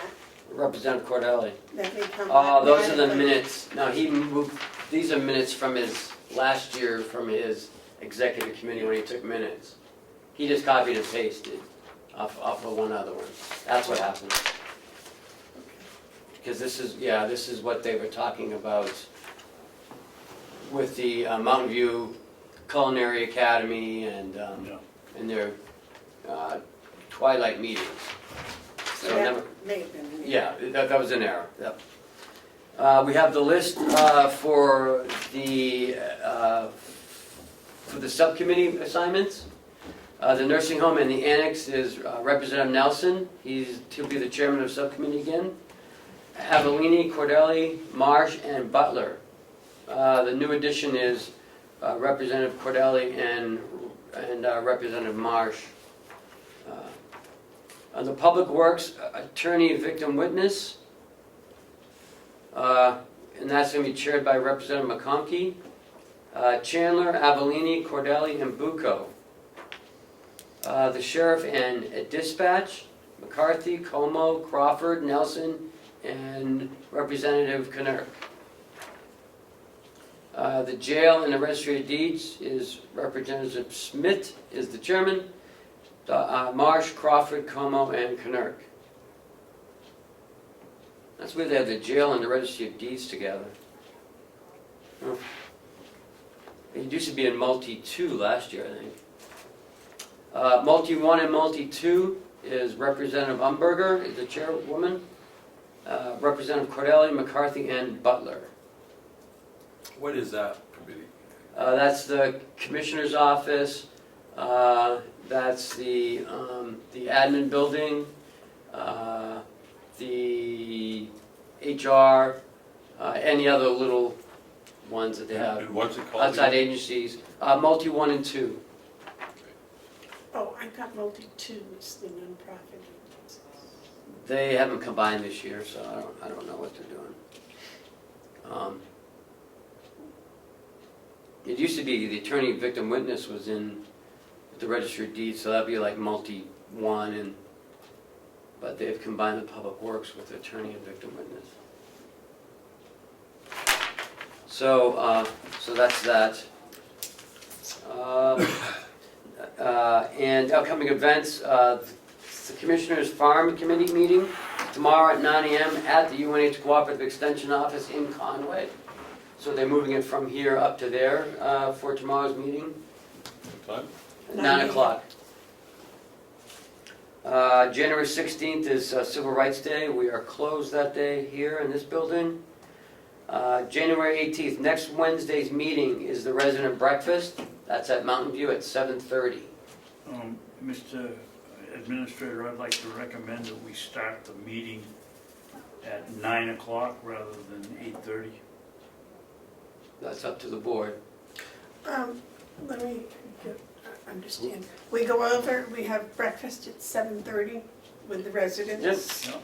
And then after breakfast is cleaned up and everything, we stay there for our meeting? No. We come over here for the meeting. But sometimes it gets to be a rush if you do it at 8:30.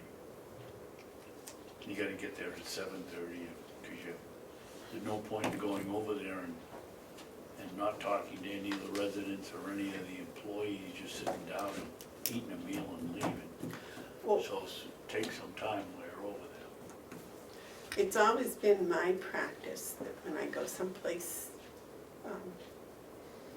to not sit with people that I'm familiar with, but to sit with people I'm not familiar with, and that way I get to meet some other people. So, and that might lead to conversations. So I think I would be all right with the 9 o'clock meeting. How about you? Yeah, that's fine. Yeah, that's fine. There's no sense in going and then rushing off. It's almost like you're better off not going. If you're gonna take the time to do it, we should take the time to do it. Yep. So shall we plan on 9 o'clock on the 18th? You post that, Cheryl, at the 9th? It's fine with me. Yep. And January 25th is the Commissioners meeting here at 8:30. Joining us will be the Solar Garden. On the 25th? Yes. I was rushing out to a meeting yesterday at the nursing home, and Commissioner Babson spoke with Andrew Keller and got some interesting information. And I called, I don't know whether it's Dr. Johnson or Dr. Jackson. Mary Ann Jackson, yeah. And she's a walking encyclopedia. Oh, she's brilliant. Yeah. She talked, she Yeah. mentioned that she talked to you, so I said, well, he's gonna be here, why don't you come in? Yeah. She said, can Russ Lanoy? Russ Lanoy, that's who came last time. And I wasn't thinking, I just should have said, of course, it's an open meeting, you can come anytime you want, so I'll call her back and tell her that Who you're is here. Russ Lenoy? He's I don't know if he works for Fraser Electric, but he's the one that he has solar panels as well, and he he knows a lot about him, and he's an electrician, You're talking Russ? Russ Lenore. Oh, he's amazing. Yeah, he's a one, What he knows about the Solar. earth and solar, it's really. Is he, Or York rakes on the front of your Yeah, truck. yeah, he's pretty a genius man. he's actually been here at a commissioners meeting along with Dr. Jackson, and they, when revision was here, okay. So does he own a company that would be competitive? with No. Revision and No. He New probably- Hampshire? Okay. You know, he came in on his own. This, you know, you have these people, and I'll just put it off there, because he's really quite an asset to our community, has been for years. But at the library, a couple of years ago, we wanted to have a vegetable garden, just a little raised garden. And so we depend on the Friends of the County Library to do those type of things, not taxpayers. Well, Russ came over on his own. He just wanted to help out, and he built this beautiful raised garden bed, and all the kids went out and they raised vegetables. You know, there wasn't anything that wouldn't even compete against this thing. But that's the type of guy Russ is. He saw a need, he just went and did it, and Is he a master gardener? So did you vote against that garden up No, at he's the not. library? oh no, I was really Well, excited that it was just- there. Yeah. just 'Cause it seeing didn't how cost- consistent you are, yeah. It didn't cost anything. he's also done work up at Tin Mountain too, so. Yes, he's a really good guy. And Mary Ann Jackson too, she's actually Dr. Mary Ann. Yep. And she really has she's a wealth of information. with Boy, solar. she really is. Yeah, And she knows her solar, yeah, so, yeah. and that's it. All right, do we have any commissioners updates? Yeah. Yes. I yield to the You go senior ahead, member. you go No, ahead. no, it's a senior member. Well, Well- you took my wind away here on solar gardens, that was one of them, I was gonna tell you, she's Oh, coming. sorry. We've got a list of here of the banks that we went to. Correct. Does anybody have, any member of the board have a problem with me going, my bank is People's Bank? And do you have any problem with me going and asking them why they didn't want to bid? Actually, I would thank you for doing that. Okay, Um, you have a problem? What I was thinking is that maybe all of them should be asked why they didn't bid. Well, I don't Except bank at Bank all of of New them, so I Hampshire, can't bid. but, Well, how about Savings Bank, is that, well, I did that over in Meredith. So I've got an account at Meredith also, so. David Babson has apparently so much money, he has more than one bank. He has money in all Or of I them, have, he still or I owns it yet. have two accounts with very little in each one. Yeah, right. you said you spoke with somebody after the fact? I didn't know. Or maybe Chuck did. Chuck did. Yeah. Uh, No, because I actually, was- the treasurer's in. I thought Joe said he was the one he spoke with. Joe talked the guy down to a lower rate, and Drop. Chuck, No, you're talking Spoke about to Dean Ingram at, am I wrong? at Bank of New Hampshire. Joe did talk to him. Right, And raised and lowered it 1%.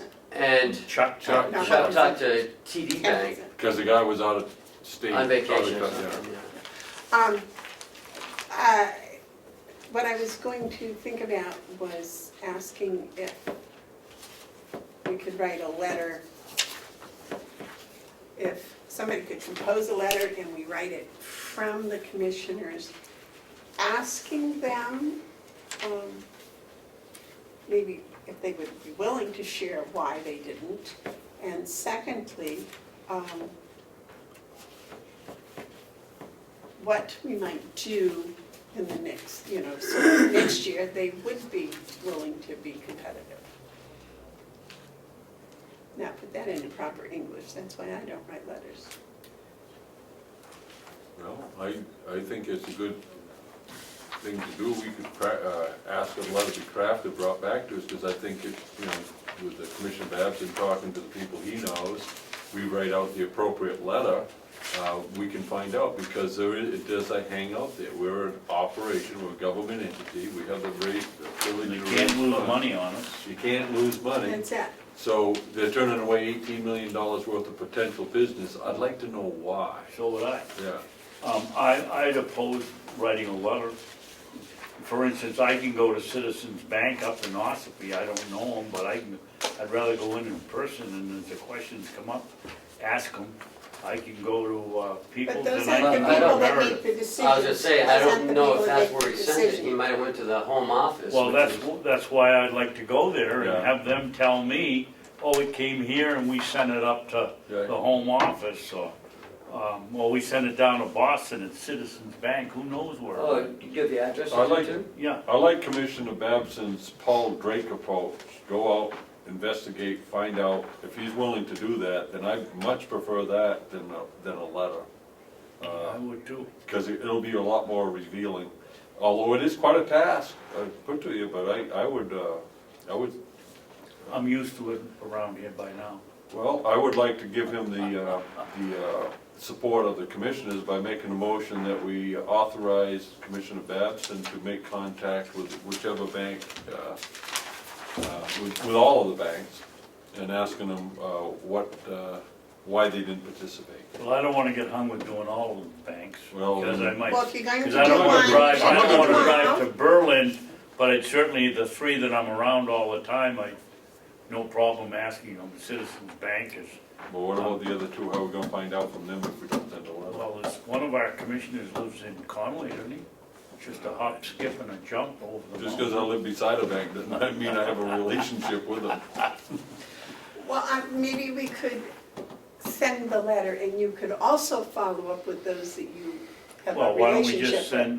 why don't we take a couple of weeks and see who we get, and then Northway and Berlin, just send them a letter, or maybe Bank of New Hampshire and Lacona, if no one's going over there, send them a letter. Because I don't wanna send a letter and be locked in and have them have their answers all, I wanna know why, with the kind of business they passed up, why they didn't even respond. So why don't we do in order to assist the taxpayers, why don't we do two-pronged? Why don't you go talk to the ones you can talk to, and we write a letter, but address it to the president or the CEO of each bank? Because they may, TD Bank, that's Let them Toronto know that Dominion, they may maybe go to. somebody on there, Yeah, down, and one of their underlings isn't doing the job. let them ask, how come you didn't respond to this Yeah. request?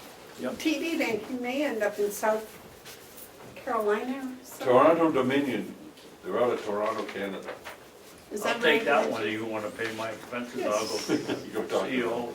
No, but if you send a letter to them on county stationery, real nicely crafted with signatures, Well, let's And wait that gets three, to a give me 3 CEO. weeks Yeah. to see how many I can get covered.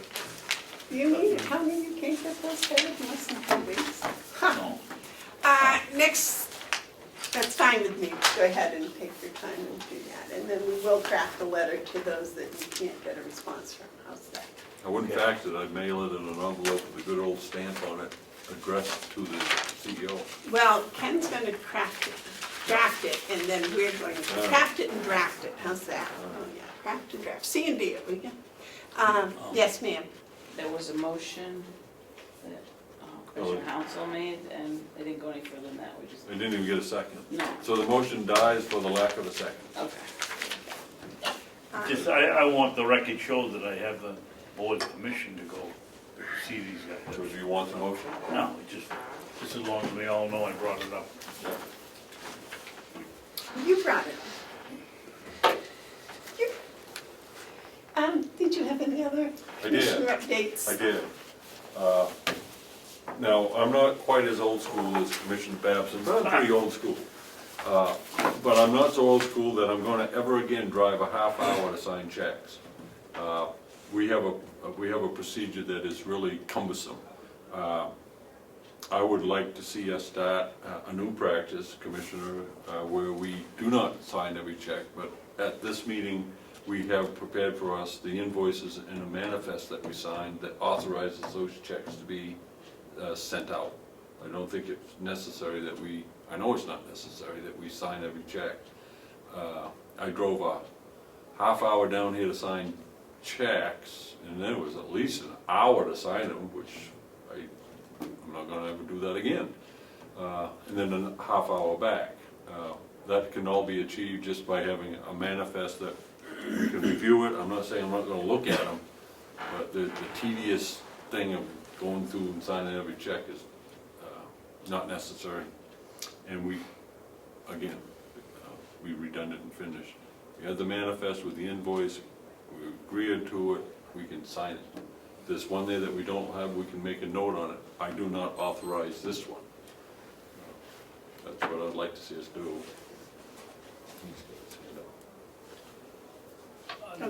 My argument to that is, Commissioner Hounsel, is, yeah, it takes some time to do it, but if you're gonna look at the invoice, you know, my first year here, I did it 47 weeks out of 52. The next one, I did it 43 out of 52 because the other commissioners wouldn't come in. Commissioner Sorensen was satisfied that I looked at him, so the staff used his rubber stamp. The other lady just didn't come in. And then Commissioner Algren came along and he came in and did his share. I'm not gonna continue to come in here. I'll come in 2 out of 3 weeks. But somebody, I literally paid for my first term with not errors. Kathy does it, very rarely makes an error in her. In fact, I don't know when the last time I saw one, and Cheryl's does a good job. But there was reducing the ambulance contract. I get 2 medical bills that when I argued with the hospital, they literally paid for my 2 years here, or 3/4 of it. And unless someone's looking at them and studying them, you know, it takes time, but that's where you're gonna find the saving. Yeah, Jim. Yes. I don't mind, and I expect to be able to review and either object or concur with the spending of county funds. My comments are not to avoid doing that, but to make it more efficient. I have no problem doing my job, but I find it really unnecessary, given the other options we can have, for me to drive a half hour to do that job and then a half hour back, when I could come today, if we had the invoices today in the manifest here today, I could look through them, and I've done it, I do it, and if I find one, as you pointed out, that's in error, I can address it there. It doesn't mean that I have to take, I don't know how many stacks of checks it was, but there was. Oh yeah, there's about 60 every week. And that's, you know, that's an hour on top of an hour's drive, that's 2 hours to sign checks, and a bunch of gas, and, you know, I just don't wanna use my time that way. Well, I agree with that, Mark. One of the things we've got to, it's gonna require, I would assume, some new software, because we don't currently have. I don't wanna take the thing and whack it. I look at them too, and yeah, it saves me some ballpoint ink, but it is time consuming. But we don't have the money in the budget for the software to do what you're doing. I think if we're gonna go to the delegation, we probably should ask them to put, is it an expensive program? I don't know, I think it's just a cover sheet on top that prints out all the, you know, we have it, I saw the manifest, you have that, Right. there's no signature line on it, so I don't think you need a program, I think you need to add a signature line that says these are authorized to be paid. You could ask the Conway Board of Selectmen, Earl Sayers, you know, the language that they use, or you could ask any school district. But don't you need special software to print the checks and have the signature in it? Special ink, special ink. Well, I don't know, I don't I mean, know. that's the But I only thing, think what- because certainly, If I may, I think what Commissioner Hounsel is saying, that we have the stamps. If he's authorizing the checks to be written, we will stamp them until we get the other software. Right. But the ones that he doesn't initial or sign, whatever, that we can't stamp that check unless we get the documentation he's looking for. That's what I'm reading into this. And the other thing, this is my policy on stamps, I would advise you to use this policy. When I use a stamp, like the other day when I was down here, I wasn't gonna write that many times. Use a stamp, I take my thumb and I put it on the ink right after I stamp it.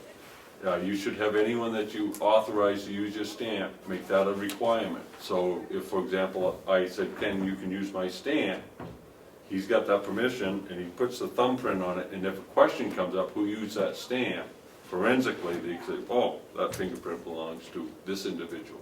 Most cases, it probably would be mine, but if we authorizing the use of the stamp, we very easily, just by going like that, we can say who exercised that authority, that stamp. Well, I don't want to pick up my thumb, so I'm Well, not doing it. It's better than on your No face. money in the budget for soap. I have been doing some investigation at different places, and I've talked to several payroll people that work for companies, and there are some payroll programs that print the checks with the stamps that you actually approve the manifest before the printing of the checks.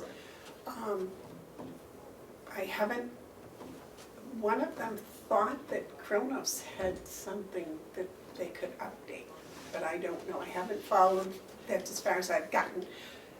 But I think that would, this is the modern era now, maybe 18, 20 years ago, signing checks, live signatures was the way to go, but today, very few companies do that.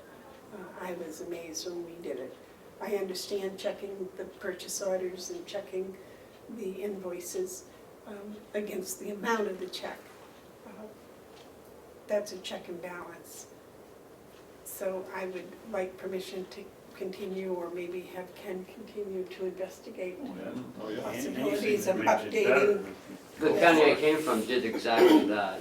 They review the manifest, the commissioners sign the manifest, and then the checks are put through the system with the microchrome ink, it's called. Yes. Yeah. So the other thing is like Commissioner Babson in this discussion, it may be that we need to get another program. And during this whole process, let's come up with that figure and put that before the delegation. I can't imagine that they would want us to do this inefficiently. Yeah. But the Kronos would be the Kronos paymate system. We use just for timekeeping. We'd have to get the Kronos paymate in order to get that. What do we use to write paychecks? Not ACS, what's the name of our Deluxe. system? EDS, ADS. ACS, oh, it is ACS, ACS. okay. And I think that may be updatable also. I don't, as I say, I've been talking to Yeah. people that do payroll in Yeah, other places and picking their brains, and that seems to be. When I came here, I thought it was kind of weird that they signed the checks, but Although it makes me feel very rich. Oh, it can be fun, but you're right, 2.5 hours, I've seen you here 2 hours just signing checks. Well, that's because I've either got the first stamp upside down and I gotta put the second one right side up, or I But you missed do it make a lot all of phone together. calls, so. All right, any other commissioner updates? I just have a simple question. I'm not used to agendas like this. I'm used to agendas with old business and new business, and so. Is there a place here for new business, or is it just all That's the updates, is whatever you guys want to talk about. anything new? Then I do have a, speak on the agenda thing, format, before you go into the other. Sir. I don't like this agenda format. I'm not saying I don't like the agenda, I don't like the format. I think you're right, there's a flow to agenda things, and there should be old business, then go into new business. And then you can place these into the Where they fall. different, the appropriate places. I'd like to have us take some time, we don't have to rush into it, to improve the agenda. I think it'll help us quite a bit. For the record, I have no problem. It's This much- is from the old It's one, much better, so- it's much better than the ones we had before Ken got here. Right. No, I'm not saying it's a bad agenda, I'm just saying I'd like to see a better format for its presentation. It's up to the board, um, but thank you. what I wanted to say was, Ken and I went to Primex Yep. last Friday. And on the way down or back or whatever, we were discussing about the history Oh, what? of Carroll County. Yep. And I was saying something about how did it get put together, why is it the way it is? And then we were talking, I was thinking, what a wonderful thing it would be. We have these lovely pictures here and there on the walls, but there's no chronological process. And I did find out, and you probably are aware, that Ann Knighton put together some maps, some of the original maps, and that apparently has disappeared. Because I had asked her. But anyways, she said it was up here on the board. But anyways, what I would like to do is and there's several other people that have talked about the historical aspects of the county, the Alms House, and there's already been the book written about the cemetery. So I was wondering if you would object if I put together a couple of people as a committee to work on getting a chronological display for the history here. Go for If it wasn't going to cost any money, I don't believe it will cost any money, but Great, yeah. Go for it. yeah, would you two like to volunteer? No, I'm not volunteering. I'm not volunteering. No, but I think you should do it. You should. Thank you very much. Well, I also think, I look at some of the bare walls, and we can dress it up a little bit. At the Conway Library, we have an arrangement with the Art Association, Right. and they bring different artists. Boy, and some of them are beautiful. Yeah, Yes. they'll hang them on the walls, and these are all local artists. Yep. Maybe we can work out something that in, I'll say, our sterile-looking hallways, we can put some art. Along with what you're doing. I'm just saying that might be something down the road we can, Well, I didn't want to go doing that without your no, that's fine, that's great. knowledge anyway. While we're on the subject of plain hallways, it brings up a thought that, I don't think that this meeting room is up to code when it comes to meeting. That door's locked. Mhm. If we ever had to get out of here, Okay? as You need long two as they're egress. shooting at you first, I could get out of here, Mark could get out of here, but those two doors, they should be opened, and they're not. And By the law, one they down should be here by the Coke machine is locked. Yeah. At least when we're having a delegation meeting, those doors. Our former county attorney before Mr. Dewhurst insisted that it keep locked because someone might, while there's a fire or a bomb going off, might stop and read something on her desk, so she wouldn't open it for the 2 hours that it was going in. Where does that go? Goes through Into the county attorney's office. county attorney's office. And, it doesn't have to be open, but it should be unlocked. You gotta have two ways of egress out of a room, but also the law says that when you're having a meeting, the doors have to be open to the public. No one's gonna make I'm it. not gonna squawk about that, but if you get 30 people in here and trying to get through that door, and then they get down the hall and only one of those opens.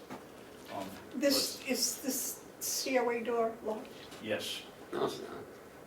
it isn't? But we only have one egress out of this room.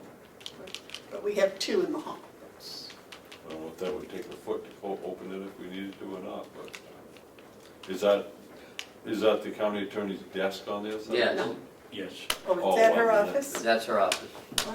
Well, yeah, you can't just, boy. But, take a look I mean, at the we risk. could put The another risk door of it right there if you happening had to. is practically To nil, go into so the there's no hallway. problem in Is leaving that, it open. that's what I was thinking, Yeah. that would If give we you talk with the access True down that. the stairs and also down the other, Yes, I did down the hall. earlier. What'd she say? She had no, as I recall in the conversation, she didn't object to it. Well, there you go. But it was whenever we got that one though, for some reason, doesn't get unlocked. Well, It's open, one side's open, the other side's locked. I would say that this door belongs to the county attorney, and if she's generous enough to open it for us, we appreciate it. Yes. But I'm surprised. Oh, they're open? Good, good. there's a little slide in. It never was open, but. Well, he's going to check the stairway too, because in the hall, there should be two ways up also. Unlocked. Okay, good. You've been doing your job. You don't tell me once. Good. That makes me, So that is an odd situation right there. Well, remember though, this used to be the court, so that was the judge's chambers, he would come out. Oh, this was the court? Yeah. You never were in court here? Oh, I'm a good boy. Moving right along, is there anything else no, we've had plenty. under the commissioner's update? Then we'll declare Public input. 1:20. Oh, public Okay. input, public input, we got John. John? Where'd Dayton go? Do you want to mention about the website? Get his farm information. Yeah, I'm looking for it. I stumbled on a website a while back because it's extensively Carroll County history. Oh, really? Really? Thank you. I also have an old Carroll County book, history book.